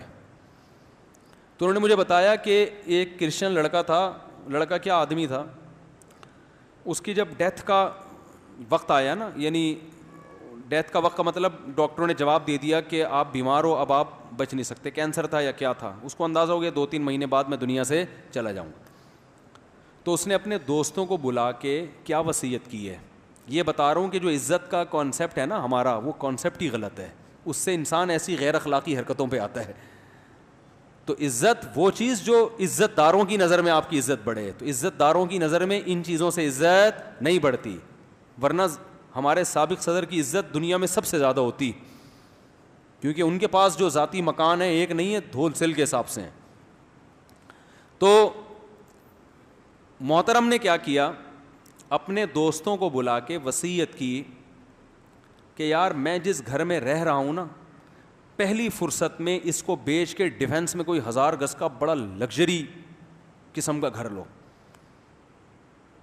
ابے بھائی اب تو جا رہا ہے, ڈاکٹروں نے جواب دے دیا. کہہ رہے ہیں مسئلہ یہ ہے کہ میرے ساتھ کے ٹکے ٹکے کے تاجر جن کا کوئی بزنس نہیں تھا, انہوں نے ڈیفینس میں 1000 گز کے بنگلے بنا لیے ہیں, اور میرا بزنس کروڑوں روپے کا.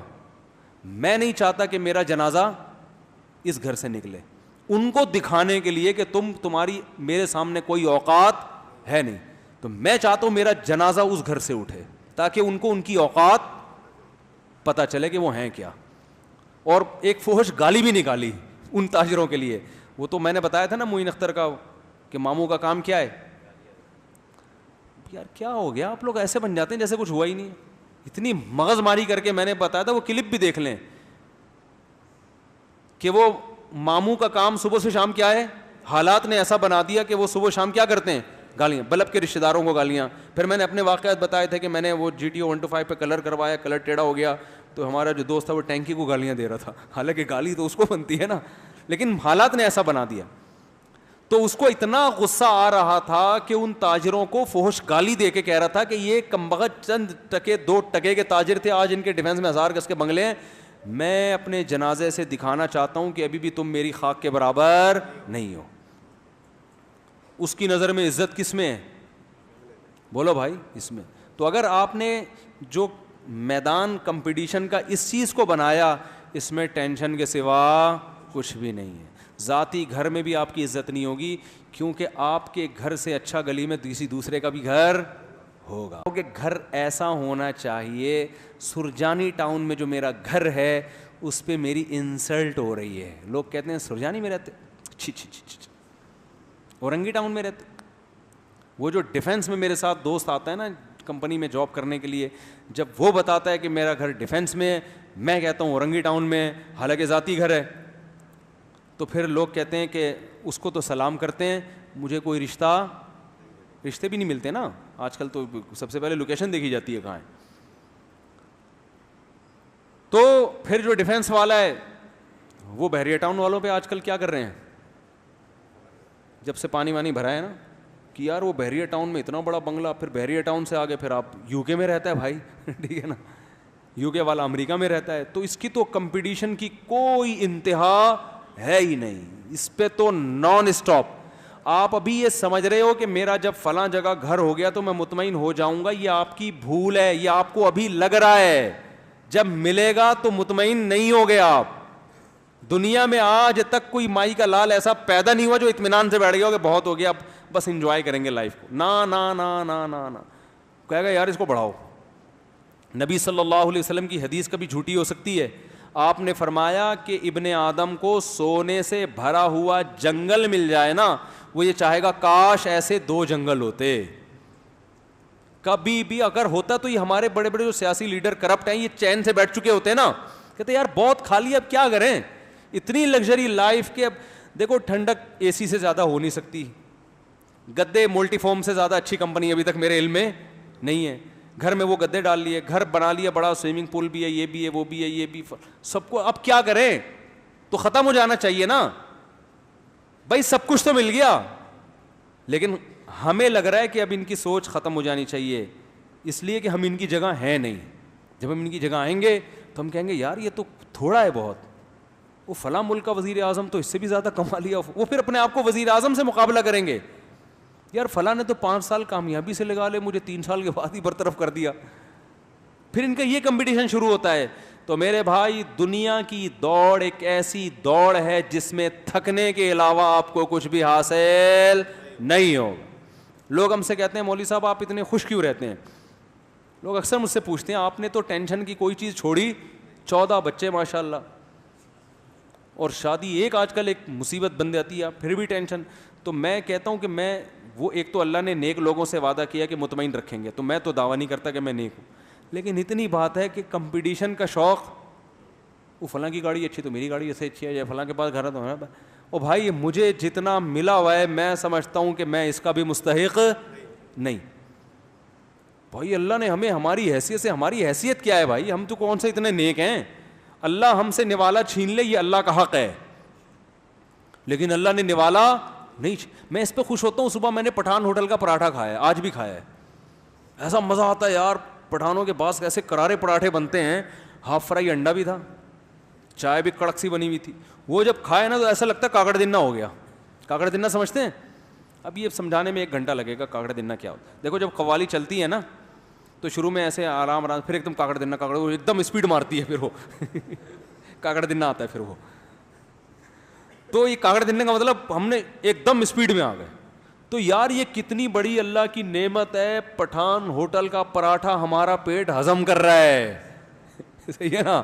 صبح چائے، صبح ناشتے میں مجھے بہت مزہ آتا ہے، پھر دوپہر کھانے کی بھوک لگتی ہے وہ کھانا بھی مل جاتا ہے اللہ کی طرف سے، پھر نیند چڑھتی ہے تو سونے کی جگہ بھی ہے. میں دوپہر قیلولہ لازمی کرتا ہوں، کیونکہ جب دوپہر بھوک لگے نا ٹائٹ والی، کھانے سے زیادہ لذیذ کوئی چیز، ایسا مزہ آتا ہے نا. ہٹو بچوں، میں کہتا ہوں یار اللہ نے مجھے جو نعمتیں دی ہیں وہ تو دنیا میں کسی کو دی نہیں ہے.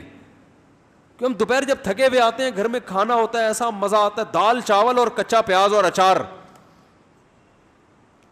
دال چاول صحیح طرح سے بنے ہوئے ہوں، کچا پیاز ہو اور رائتے مائتا ہو، ایسا مزہ آتا ہے کھانے میں یار.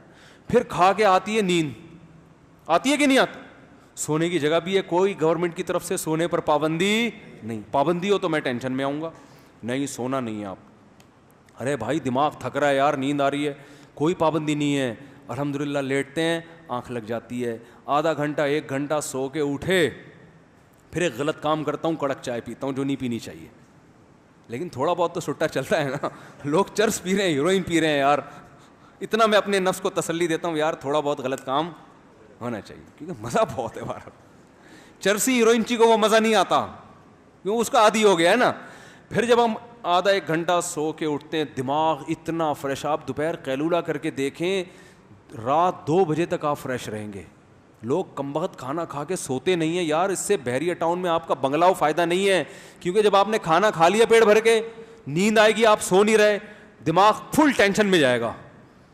تو کیا فائدہ یار, رات تک آپ بوکھلائے پھر رہے ہیں, چہرے پہ رونق ختم.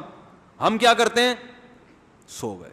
ایسی نیند آتی ہے, خاندانی تھکے ہوئے ہوتے ہیں, آدھا 1 گھنٹہ سو کے اٹھے, تھوڑا سا طبیعت میں چڑچڑاپن ہوتا ہے کیونکہ نیند سے اٹھے ہیں نا, منہ ہاتھ دھوئے, پھر اس کے بعد ایک کڑک سی خاندانی چائے لگائی. اس کے بعد کیا ہو جاتا ہے, کاکڑ دنہ. دوبارہ سے کیا ہو گیا, وہ جو صبح کاکڑ دنہ ہوا تھا نا ناشتے کے بعد, وہی کاکڑ دنہ کیا ہو گیا, بولو نا یار, وہی کاکڑ دنہ. دماغ فریش. پھر آپ اپنا جو بھی اسٹڈی کریں, مطالعہ کریں, کوئی ریسرچ کا کام کریں, بیان کے لیے کہیں جائیں, دماغ بالکل کیا ہوتا ہے, تھکاوٹ نہیں ہوتی, فریش ہو. بکری, آج میں اتوار بازار لگا تو بکری خریدنے چلا گیا, تو شاپنگ کا اپنا مزہ ہے یار. یہ والی بکری پسند ہی نہیں آئی, صاحب غیر خاندانی بکریاں لے کے گھوم رہے ہیں. ہم نے کہا بکری تو ایسی ہو کہ یار کھاتی سب ایک جیسا ہے, آؤٹ پٹ سب کا فرق ہوتا ہے نا, تو دودھ تو ہو نا اس کا. بکری کے دودھ کا اپنا مزہ ہے یار. صبح صبح بکری کا دودھ پیو, ایسی اچھی صحت ہو جاتی ہے, پیٹ ایسا تیزابیت ختم ہوتی ہے. لوگ خام خم اپنی ایک پرسنالٹی بنائی ہوئی ہے, بکری پالیں گے تو لوگ کیا کہیں گے, بکریاں پالتا ہے. ابے صحت کا بیڑا غرق کے, خالص دودھ آپ کو کہاں مل رہا ہے, یہ دودھ ہے جو مل رہا ہے آپ کو, اس میں گوالے کا اپنا دودھ زیادہ ہوتا ہے, اس نے جو اپنی چیزیں ملائی بھی ہوتی ہیں نا. تو بھائی اللہ نے اگر کوئی جگہ دی ہے, وسائل دیے ہیں, تو بکری پالو یار, اس کو کھلانے کا مزہ ہے, اس کا دودھ نکال کے پینے کا مزہ ہے. لیکن نہیں جی, پرسنالٹی ہماری ایک شخصیت ہے, تو ٹھیک ہے مرو پھر جاؤ قبر میں مر کے. پرسنالٹی, شخصیت. ہم تو پالتے ہیں بکری, بڑا مزہ آتا ہے. مرغیاں بھی پالی ہوئی ہیں, انڈے کھاؤ, اس کے مزہ ہی اور ہے, دیسی انڈے کا ٹیسٹ ہی الگ ہے. تو خیر پھر جناب اس کے بعد جو بھی ہے, ہاں ٹینشن ہوتی ہے گھر میں جانے کے بعد, وہ ہر مسلمان کو ہوتی ہے. وہ تو گھر کے مسائل تو چلتے ہی ہیں نا, آج فلاں بچے کو یہ ہو گیا, تو آج فلاں کی بیماری, آج فلاں کے یہ آ گیا, فلاں کا یہ تو گھر میں. اور یہ ٹینشن ہم یہ سوچ کے انجوائے کرتے ہیں کہ یار اگر دنیا میں کوئی ٹینشن نہ ہو نا تو پھر سکون کا مزہ بھی نہیں ہے. تھکتا ہے تو سکون ملتا ہے نا. یہ اللہ نے انسان کو جو کچھ ٹینشنیں دی ہیں, یہ اگر بالکل ختم ہو جائے نا, بالکل بے فکرہ ہو جائے, تو یہ خود ایک بہت بڑی ٹینشن ہے. کوئی نہ کوئی ٹینشن پھلترو کی طرح چپکی بھی ہونی چاہیے آپ کے ساتھ. ٹینشن لیس ہو گئے نا تو سمجھو کہ دماغی مریض بن جاؤ گے آپ. یہ صحیح بتا دوں آپ کو, کیونکہ پھر انسان خود ٹینشن اپنے لیے پیدا کرنا شروع کر دیتے. جب میں نے اکثر ٹینشن میں وہ لوگ دیکھے جن کی زندگی ٹینشن فری ہوتی ہے, کوئی سرے سے ٹینشن ہی نہیں ہے, تو جب سب کام ہی سیٹ ہو رہے ہیں تو یہی ایک ٹینشن بن جاتی ہے ان کی, بیٹھ کے باولے ہو جاتے ہیں, سٹھیا جاتے ہیں وہ. تو ہمارے حضرت کو کی صحت بہت زبردست تھی. آخر عمر میں ہمارے حضرت کو ایک بیماری ہوئی تھی, باڈی میں ہلکا ہلکا پین ہوتا تھا ان کو. حضرت ڈاکٹر بھی تھے, ہومیوپیتھک ڈاکٹر تھے, ایلوپیتھک کتابیں بھی بہت پڑھی تھیں. تو حضرت کو پتا تھا یہ درد کیوں ہو رہا ہے اور اس کا علاج کیا ہے, لیکن حضرت علاج نہیں کرتے تھے. فرماتے تھے اللہ نے اتنی اچھی صحت دی ہے, 78 سال کا میں ہو گیا ہوں, تو تھوڑی سی تو ٹینشن ہونی چاہیے نا, تو یہ تھوڑا تھوڑا درد رہنا چاہیے, اس سے صحت کی قدر. کیا خیال ہے رہتے. جب بیمار ہوتا ہے آدمی, دیکھو گرمیاں ختم ہوتی ہیں, کتنی خوشی ہوتی ہے, اب سردیاں آ رہی ہیں. اگر گرمیاں نہ آئیں تو سردی کی خوشی نہیں ہوگی. پھر جب سردیاں ٹینشن والی ہوا کے وہ چلتے ہیں, پھر جب سردیاں جاتی ہیں گرمی کی پھر لہر آتی ہے, خوشی ہوتی ہے کہ نہیں ہوتی. چینجنگ جو ہے نا, چینجنگ انسان کی لائف میں بہت زیادہ ضروری ہے. بھوک لگے گی, ٹینشن ہوگی تو پھر کھانے کا مزہ آئے گا. ہر وقت کھانا ہی میز پہ موجود رہے تو کھانے کا مزہ نہیں. اس لیے صبح ناشتہ کرو, پھر درمیان میں کچھ نہیں کھاؤ. ٹینشن ہونے تو تھوڑی بھوک کی, بھائی لوگ ٹینشن ہی نہیں ہونے دیتے. جیسے آفس میں گئے, چائے میں بسکٹ ڈبو ڈبو کے کھانا شروع کر دی, بھوک ہی نہیں لگنے دے رہے یار. بھوک کی تھوڑی ٹینشن ہوگی تو پھر کھانے کا مزہ آئے گا, اور پھر خاندانی نیند بھی آئے گی. صحیح ہے نا. تو اس لیے یہ جو شادیوں کی ٹینشن ہے نا, یہ ہر مسلمان کا فرض ہے کہ یہ پالے. ہر مسلمان کا فرض ہے کہ وہ شادیوں کی ٹینشن پالے, کیونکہ کچھ ہونے کو دنیا میں ہو نا, ٹینشن ہو, اور یہ وہی شارک مچھلی کی طرح وہ پیچھے بھاگے گی آپ کے, تو آپ کیا ہوں گے, ہنسی خوشی زندگی گزار. اور اللہ تعالیٰ بھائی ٹینشنوں سے بچا کے رکھے, تو اللہ کے قبضے میں ہے دل. اللہ چاہے تو دلوں کو پلٹ دے, ٹینشنوں میں ڈال دے. تو اس لیے دنیا سے دل نہ لگاؤ, دنیا کو مسافر خانہ سمجھو, اس کو W11 سمجھو, لٹکے ہوئے ہیں, کوئی مسئلہ نہیں ہے. وہ جو آگے سیٹ پہ بیٹھا ہوا ہے کوئی ٹینشن کی بات نہیں, اسے سیٹ مل گئی, میں لٹکا ہوا ہوں, آگے جا کے اس نے بھی اتر جانا ہے اور میں نے بھی اترا, اور میرا اترنا آسان ہے لانڈی پہ, اس کو ٹائم لگے گا اترنے میں. تو ڈیفینس کے 1000 بنگلے میں رہ رہے ہیں نا, اس کی جان نکلنا آسان نہیں ہے, اس کی ایک ایک اینٹ سے ایک ایک ٹائل سے روح نکلے گی. یار میں نے وہاں سے فلاں پہاڑوں سے یہ ٹائلیں اسپیشل اپنے واش روم میں لگوانے کے لیے ہے بھائی, اور میں جا رہا ہوں دنیا سے. اتنا سوچے گا نا وہ مرنے سے پہلے, یار یہ کیا ہو رہا ہے, میں نے ابھی بیریئر ٹاؤن میں اتنی ٹینشن سے ابھی گھر بنایا ہے یار, ابھی تو جانے کا کوئی تگ ہی نہیں بنتا یار. غریب آدمی فٹ پاتھ پہ لیٹا لیٹا بولو, وہ کہہ رہا ہے یار چلو شاید وہاں انجوائے کر لیں کچھ. تو یہی سوچے گا نا, یہاں تو کوئی انجوائے ہو نہیں رہی لائف, شاید کیا ہو جائے وہاں تھوڑی سی انجوائے, نکل لے یار, چلا لے جائے یہاں. تبھی تو چرسی کتنے آرام سے مر جاتا, اب چرسی نہ بن جائے گا. تو انسان تربیت کا محتاج ہے, اور اللہ نے سب سے بڑی برائی جو انسان کی بیان کی ہے وہ کیا ہے کہ جب اس کو نصیحت کی جائے تو بجائے سدھرنے کے, نہ سدھرے اتنا غلط نہیں ہے, ہر آدمی پر نہیں سدھرتا, لیکن بڑا بدبخت وہ ہے کہ جب نصیحت کی جائے تو پھر اس کے اپوزٹ چلنا شروع ہو جاتا. تو معاشرے میں ایسے لوگ سب سے خطرناک اور اللہ کی نظر میں سب سے برے ہیں یہ لوگ, اور اللہ کہتے ہیں ان کا ٹھکانہ جہنم کے علاوہ کچھ بھی نہیں ہو, کیونکہ انہوں نے ہدایت کے سارے راستے بند کر دیے. یہ کہتے ہیں ہمیں کوئی سمجھائے نہیں بس, اور دوسرا درجہ یہ کہ ہمیں سمجھائیں لیکن ہم چلیں گے نہیں. اس کی امید ہے شاید کبھی سیدھے راستے پہ آ جائے, کیونکہ اس نے نصیحت کا راستہ اپنے لیے کھولا ہوا ہے کہ بھائی مجھے سمجھاؤ, میں غور سے سنوں گا, غلطی ہوگی تو اس کی اصلاح کروں گا, نہیں ہوئی تو مان لوں گا غلطی. اور تیسرا وہ ہے جو سب سے اعلیٰ لوگ ہیں, جہاں نصیحت کی بات ملتی ہے اسے فالو کرنا شروع کرتے ہیں. ایسے لوگ مارکیٹ میں شارٹ ہیں, دوسرے والے زیادہ ہیں, تیسرے ہول سیل کے حساب سے بھرے ہوئے ہیں کہ ان کو جب آپ چلاؤ تو الٹا چلنا شروع, بس نصیحت کیوں کی ایک دم الٹے چلنا شروع ہو جائیں گے. تو اللہ تعالیٰ ہم سب کو سمجھنے کی عمل کی توفیق عطا فرمائے. پوری بات اس پہ شروع ہوئی تھی کہ بھائی بیان میں اگر کوئی غلطی ہوا کرے نا تو فوراً مجھے بتا دیا کریں, یہ میرے فائدے کی چیز ہے, اس میں شرمائے نہیں, پورا بیان ختم ہونے کے بعد آخر میں بتا رہے ہیں. تو اگر کوئی آیت پڑھنے میں مسٹیک ہوگی فوراً بتا دیں, اس میں کیا جا رہا ہے. جلدی سوال کے جواب دینا بھائی, 2 منٹ کے اندر. بہت زیادہ, کتنا لمبا بیان ہوا ہے, 1.5 گھنٹہ, بہت زیادہ ہو گیا نا, صحیح ہے. پاکستان میں اسلامک صدارتی نظام آنے والا ہے, جمہوریت ختم ہو جائے گی, کیا اسلام میں جمہوریت حرام ہے؟ یہ لمبا جواب ہے, میں ایک دفعہ دے چکا ہوں, پھر کبھی یعنی موقع ملا تو دوبارہ دوں گا انشاءاللہ, ٹھیک ہے, کیونکہ ابھی 1.5 گھنٹہ ہو گیا, بہت زیادہ. مرد کہہ رہا ہے کہ 3 طلاقیں نہیں دیں, عورت کہہ رہی ہے کہ دی ہیں, گواہ کسی کے پاس نہیں ہے. دیکھو جب مرد 3 طلاقیں دے, عورت نے اپنے کانوں سے سنی, بالکل اس کو یقین ہے, تو عورت کے لیے پھر اس مرد کے ساتھ رہنا حلال نہیں. لیکن جب مفتی کے پاس کیس جائے گا تو مفتی سپورٹ مرد کو کرے گا, کیونکہ عورت کے پاس کوئی گواہ نہیں ہے. مفتی فتویٰ یہ دے گا کہ طلاق نہیں ہوئی ہے, کیونکہ جو دینے والا ہے وہ مان ہی نہیں رہا کہ میں نے دی ہے, اور اس کے پاس, عورت کے پاس گواہ بھی نہیں ہے. لیکن مفتی کے اس فتوے کے باوجود بھی اس مرد کے لیے وہ بیوی حلال نہیں ہوگی, کیونکہ مفتی عالم الغیب نہیں ہوتا, وہ تو ظاہر کو دیکھ کے فیصلہ کرے.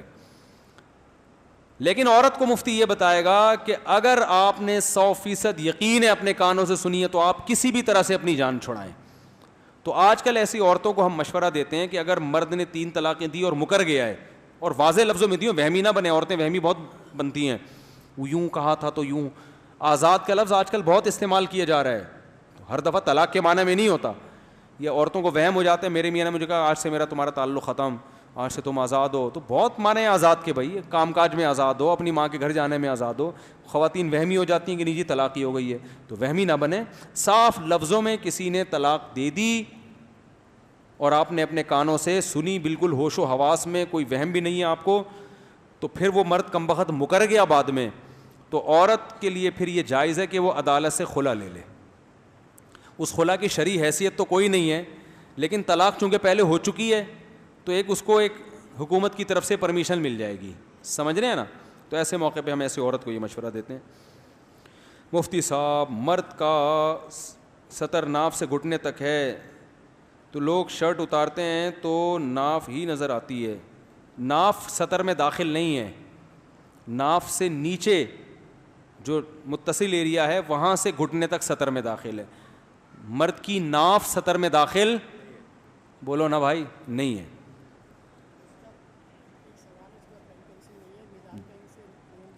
جائز, میزان بینک سے معاملات جائز ہیں, ہاں گاڑی بھی لے سکتے ہیں.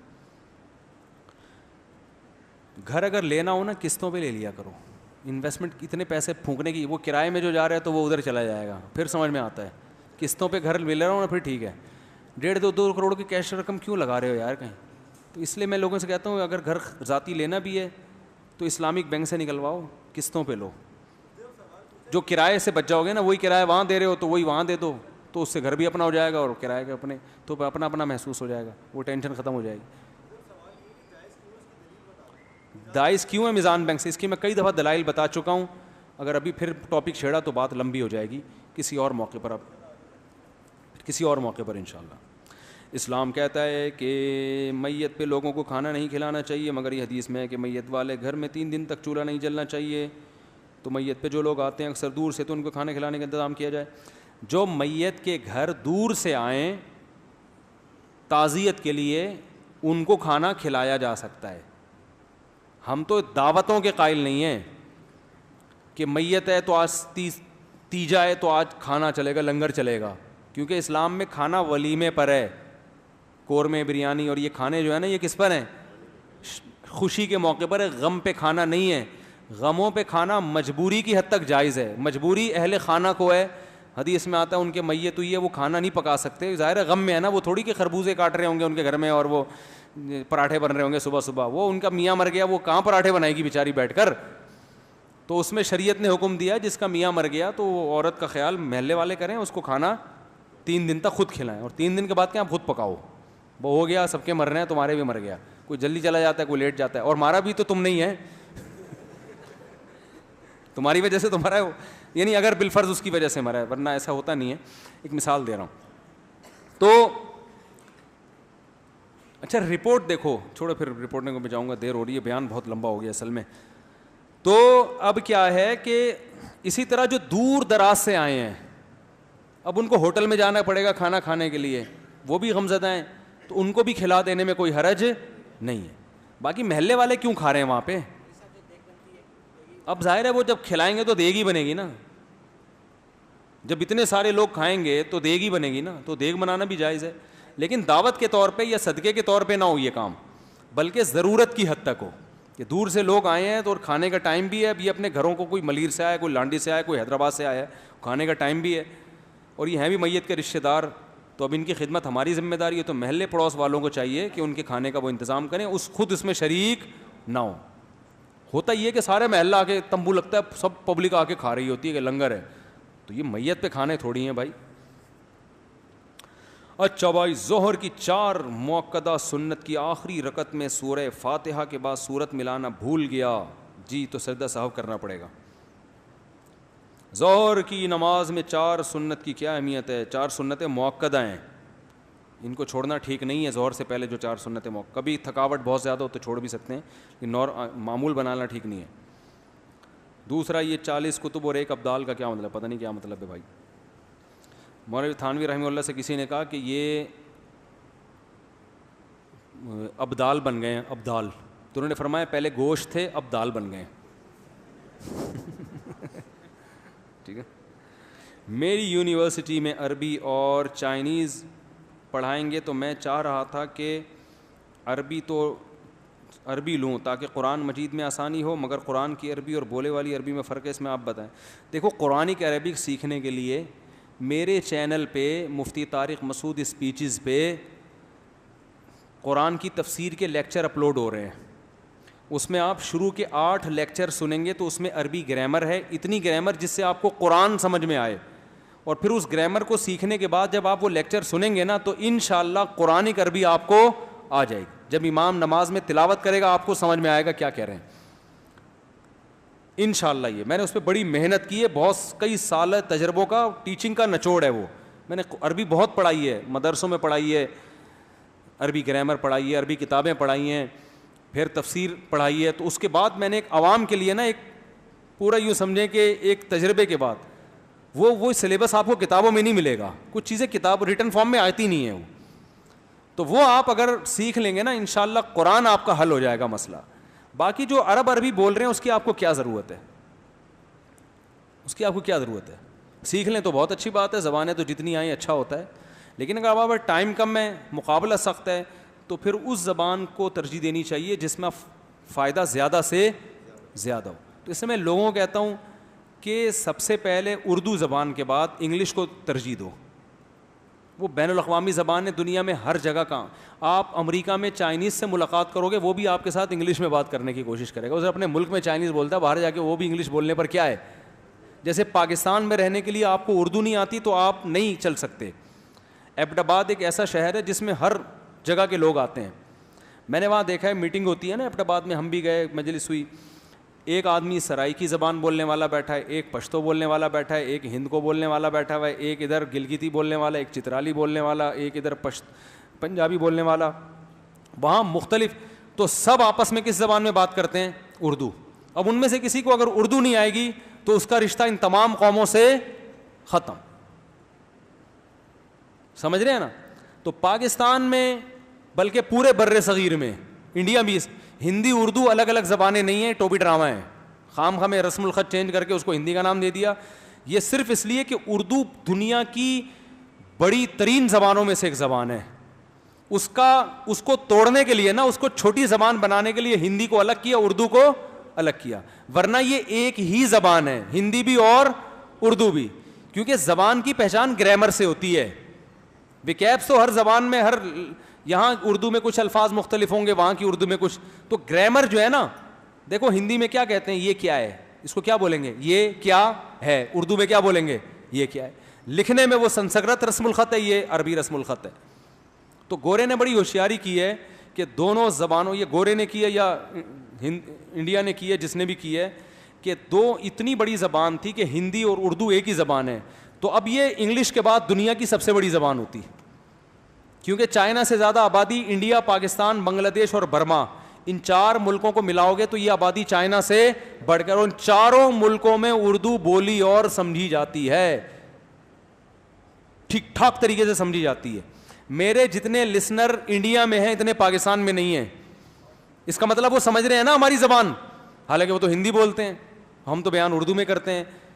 تو یا تو وہ ہندی نہیں وہ اردو بول رہے ہیں, یا ہم اردو نہیں بلکہ ہم ہندی میں بیان کر رہے ہیں. اس کا مطلب ہے ہم بھی ہندی بول رہے ہیں, وہ بھی ہندی سن رہے ہیں, ہم بھی اردو بول رہے ہیں, وہ بھی اردو سن رہے ہیں. تو یہ ایک ہی زبان ہے, بلا وجہ نام کیا کر دیے ان کے, چینج کر دیے. سمجھ رہے ہو کہ نہیں سمجھ رہے ہو. اور یہ انگلش کے بعد دنیا کی دوسری بڑی زبان ہے, کیونکہ چائنا دوسری بڑی, یعنی آبادی کے لحاظ سے کہا جاتا ہے, آبادی کے لحاظ, اور سمجھی جانے والی زبانوں میں بھی انگلش کے بعد سب سے بڑی زبان ہے, کیونکہ دنیا کے ہر خطے میں اردو سمجھی جاتی ہے. ایک آدمی اتنا حیران ہوا, میں نے ایک دفعہ اپنا موبائل فون سننا شروع کیا, ادھر سویڈن سے فون آ رہا ہے, ادھر ناروے سے فون آ رہا ہے, ادھر جاپان سے آ رہا ہے, ادھر انڈیا سے آ رہا ہے, ادھر انڈا موڑ سے آ رہا ہے, ایک فون لانڈی سے آ رہا ہے. کہتے یار کہاں. میں نے کہا بھائی اردو اسپیکنگ دنیا میں ہر جگہ ہے. اس کا مطلب حجم بہت زیادہ پھیلا ہوا ہے اردو کا. تو اردو کو آپ ہلکا نہ سمجھیں. افسوس کی بات ہے ہمیں اپنی زبان ہلکی لگتی ہے, حالانکہ یہ ہلکی ہے نہیں. اور یہ تو حجم کے اعتبار سے اس کی بہت بڑی, اور خاندانی اعتبار سے اردو کتنی عظیم زبان ہے, اس پر تو 6 گھنٹے کا بیان بھی کم ہے. کہ تہذیب کیسے سکھاتی ہے اردو آپ کو, بڑے چھوٹے کا ادب کیسے سکھاتی ہے, اس میں تہذیب کتنی ہے, آپ کے خاندانی ہونے کا ثبوت ہے اردو. تمیز سے اردو بول لو آپ. وہ بول نہیں رہے نا, ماموں گالیاں دے رہے ہیں آج کل, ماحول ایسا بنا دی. تو وہ میں اس پر تمیز, اردو میں تمیز کتنی ہے, تہذیب, ادب کتنا ہے, بلاغت کتنی ہے, یہ ایک الگ ٹاپک ہے. تبھی اردو کے مشاعرے ہوتے ہیں, عربی اور اردو کے ہوتے ہیں. اور کسی بڑی زبان کے آپ نے مشاعرے, آپ نے کبھی سنا گوروں کا مشاعرانہ کلام آیا ہے, شاعرانہ کلام آیا ہے ہی نہیں. گانے ہوتے ہیں ان کے, اس میں ٹھشن ٹھشن ہوگا تھوڑا بہت, ختم. ادب شروع ہوا, وہیں سے بے ادبی شروع. اردو ادب ہے بھائی. شاعروں کو سنا کرو, انڈیا کے شاعروں کو. کیا راحت اندوری کو سنا ہے, انتقال ہو گیا, اللہ مغفرت فرمائے. کیا شاعری ہے بھائی. مرزا غالب کی شاعری سنو, تھوڑی مشکل ہو گئی ہے اب. علامہ اقبال کی شاعری سنو, کیا وہ فریب خوردہ شاہی جو پلا ہو کر گسوں میں, اسے کیا خبر کہ کیا ہے راہ و رسم شاہ بازی. جو شاہین کا بچہ گدھوں میں پل کے بڑا ہوا, اسے کیا پتا کہ شاہین کی پرواز کیا ہوتی ہے. اس کو انگلش میں بتاؤ. اور یہ گورے خود معترف ہیں. میں نے ایک ایسے آدمی سے سنا جو امریکہ میں کئی سال انہوں نے گزارے, پورا امریکہ گھومے. کہتے ہیں جن گوروں نے اردو سیکھی ہے نا, وہ کہتے ہیں جو ادب تمیز اردو میں ہے وہ انگلش میں نہیں ہے. انگلش کی اپنی ایک ڈیسنٹ زبان ہے, پڑھا لکھا لگتا ہے آدمی, الفاظ بڑے اچھے ہوتے ہیں اس کے تو, اور بین الاقوامی زبان ہے. پاکستان میں, بر صغیر میں, برما, بنگلہ دیش, ان پورے زبانوں میں جوڑ کا کام اردو دیتی ہے, لیکن دنیا میں جوڑ کا کام کون سی زبان دے گی؟ انگلش. تو اس لیے ہم لوگوں کو مشورہ دیتے ہیں کہ بھائی اردو کے بعد سب سے پہلے آپ نے کس زبان کو فوکس کرنا؟ انگلش. وہ آ جائے پھر چائنیز, جاپانی, فرانسیسی اور باقی بہت ساری زبانیں, جو مرضی سیکھو, میدان کھلا ہے. پھر آپ کا ہدف کیا ہے؟ وہ آپ نے کیا چائنا میں جا کے کیا, معاذ اللہ نہ کرے کتے متے تو نہیں کھانے آپ نے, خدا نخواستہ. اگر ان کو ترغیب دینی ہے کتے کھانا چھوڑ دو, تو چائنیز آپ کو سیکھنی پڑے گی, یا ان کے ساتھ بزنس کرنا ہے تو ایک الگ بات. یہاں چائنیز نے اردو سیکھی, ایسی خاندانی اردو بولتے ہیں آپ حیران ہوتے ہیں یار. ایک چائنیز ہے میرا جاننے والا, ادھر صدر میں بیٹھتا ہے, ایسی اردو بولتا ہے آدمی کہتا ہے بھائی تو یار کمال ہے یار. کھاتا وہی ہے, عجیب عجیب سے کیکڑے پکڑے, پتہ نہیں کیا کھا رہا ہوگا بیٹھ. میں نے کہا حرکتیں اردو والی نہیں, حرکتیں اردو والی. پینٹ کرنے کے بعد میں نے اپنے اوپر پینٹ کو صاف کیا. دیکھو پینٹ, آئل پینٹ جو ہاتھ پہ لگا رہ جاتا ہے اس سے وضو نہیں ہوتا, کیونکہ اس کے اندر پانی نہیں پہنچتا. اگر کسی نے نماز پڑھ لی تو اسے آئل پینٹ اتار کے اس جگہ کو دھو کے نماز لوٹانی پڑے گی, اس تھینر سے اتاریں. یہ اس کا ٹاپک میں نے چھوڑ دیا, کوئی فائدہ نہیں ہے. میرے خاندان میں 3 ہفتے میں 3 اموات ہوئی ہیں, جو کہ ایک ہی گھر میں تھے. تینوں اور ان کے گھر والوں نے جب الگ الگ جگہوں سے پتہ کروایا تو انہوں نے کہا آپ کی بہو نے کروایا تھا. ایک گھر میں 3 موتیں ہوئی ہیں, اور جب پتہ کروایا تو سب نے یہی کہا کہ بہو نے کروایا. سب الو کے پٹھے ہیں, جھوٹ بول رہے ہیں, بکواس کر رہے ہیں, خاندانوں میں لڑائی ڈلوا رہے ہیں. ان کے باپ کو بھی نہیں پتہ چل سکتا کہ کس نے کیا کروایا. گھروں میں 3 موتیں ہوں, 4 موتیں ہوں, یہ نارمل ہے, ہو جاتی ہیں. بعض اب ایک آدمی مرتا ہے تو غم میں دوسرا بھی پیچھے آ جاتا ہے, تیسرا کہتا ہے چلو پھر میں بھی آ رہا ہوں. میاں بیوی بعض بہت محبت ہوتی ہے, میاں مر جاتا ہے, اب عورت یہ نہیں دیکھتی کہ میں نے ہی مارا ہے, لیکن وہ بھی کہتی ہے چلو. تو یہ نارمل ہے.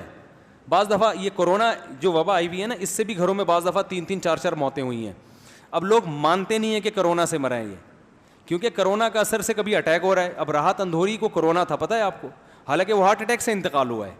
اب لوگ کہہ رہے ہیں کرونا سے نہیں ہوا. بھائی کرونا کی وجہ سے اٹیک ہو گیا نا. کرونا کا جو وائرس ہے یہ تو دل پہ بھی حملہ کرتا ہے. تو جس کو پہلے سے بیماری ہے, وہ شوگر کی بیماری میں نے خود دیکھا ہے, ایک صاحب کرونا کے مریض سے, شوگر سے انتقال ہوا, لیکن اس شوگر کے پیچھے کیا تھی؟ کرونا کی وبا تھی. تو جو پہلے سے جس میں کوئی ڈیزیزز ہوتی ہیں, بیماریاں ہوتی ہیں, تو ڈاکٹر کہتے ہیں ان پہ کرونا کا اٹیک ہوتا ہے. لیکن کرونا ایسا ہوشیار ہے کہ وہ مار دیتا ہے, مگر اپنے ذمے میں کیس نہیں لیتا. وہ کہتے ہیں دیکھو تو اٹیک سے مرا ہے, یہ تو شوگر سے مرا ہے, یہ تو فلاں بیماری سے مرا ہے, اس کو تو پہلے سے ٹی بی تھی. تو یہ کرونا, اسے تو ٹھکنا بدماش ہم اس کو کہتے ہیں, کہ اس پر ایمان لانا بھی آسان کام نہیں ہے. لوگ مان نہیں رہے.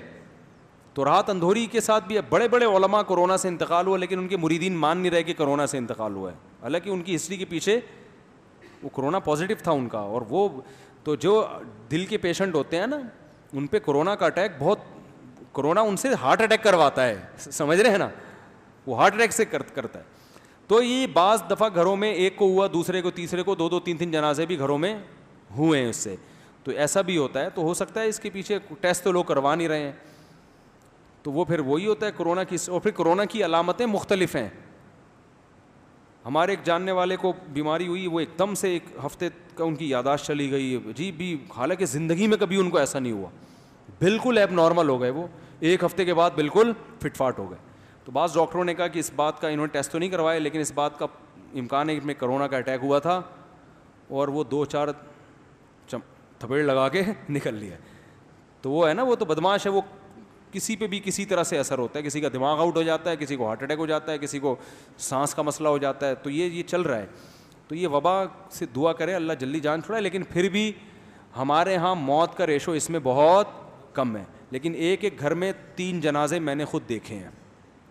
اسی محلے میں ایک گھر میں 3 جوان موتیں ہوئی ہیں کرونا کی وجہ سے, اسی محلے میں ہوئی ہیں. میں نے خود جوان لڑکوں کے جنازے پڑھائے جن کا کرونا سے انتقال ہوا ہے. تو پھر بھی ڈرنے کی ضرورت اس لیے نہیں ہے کہ ریشو موت کا بہت کم ہے, بچنے والے الحمدللہ زیادہ ہیں.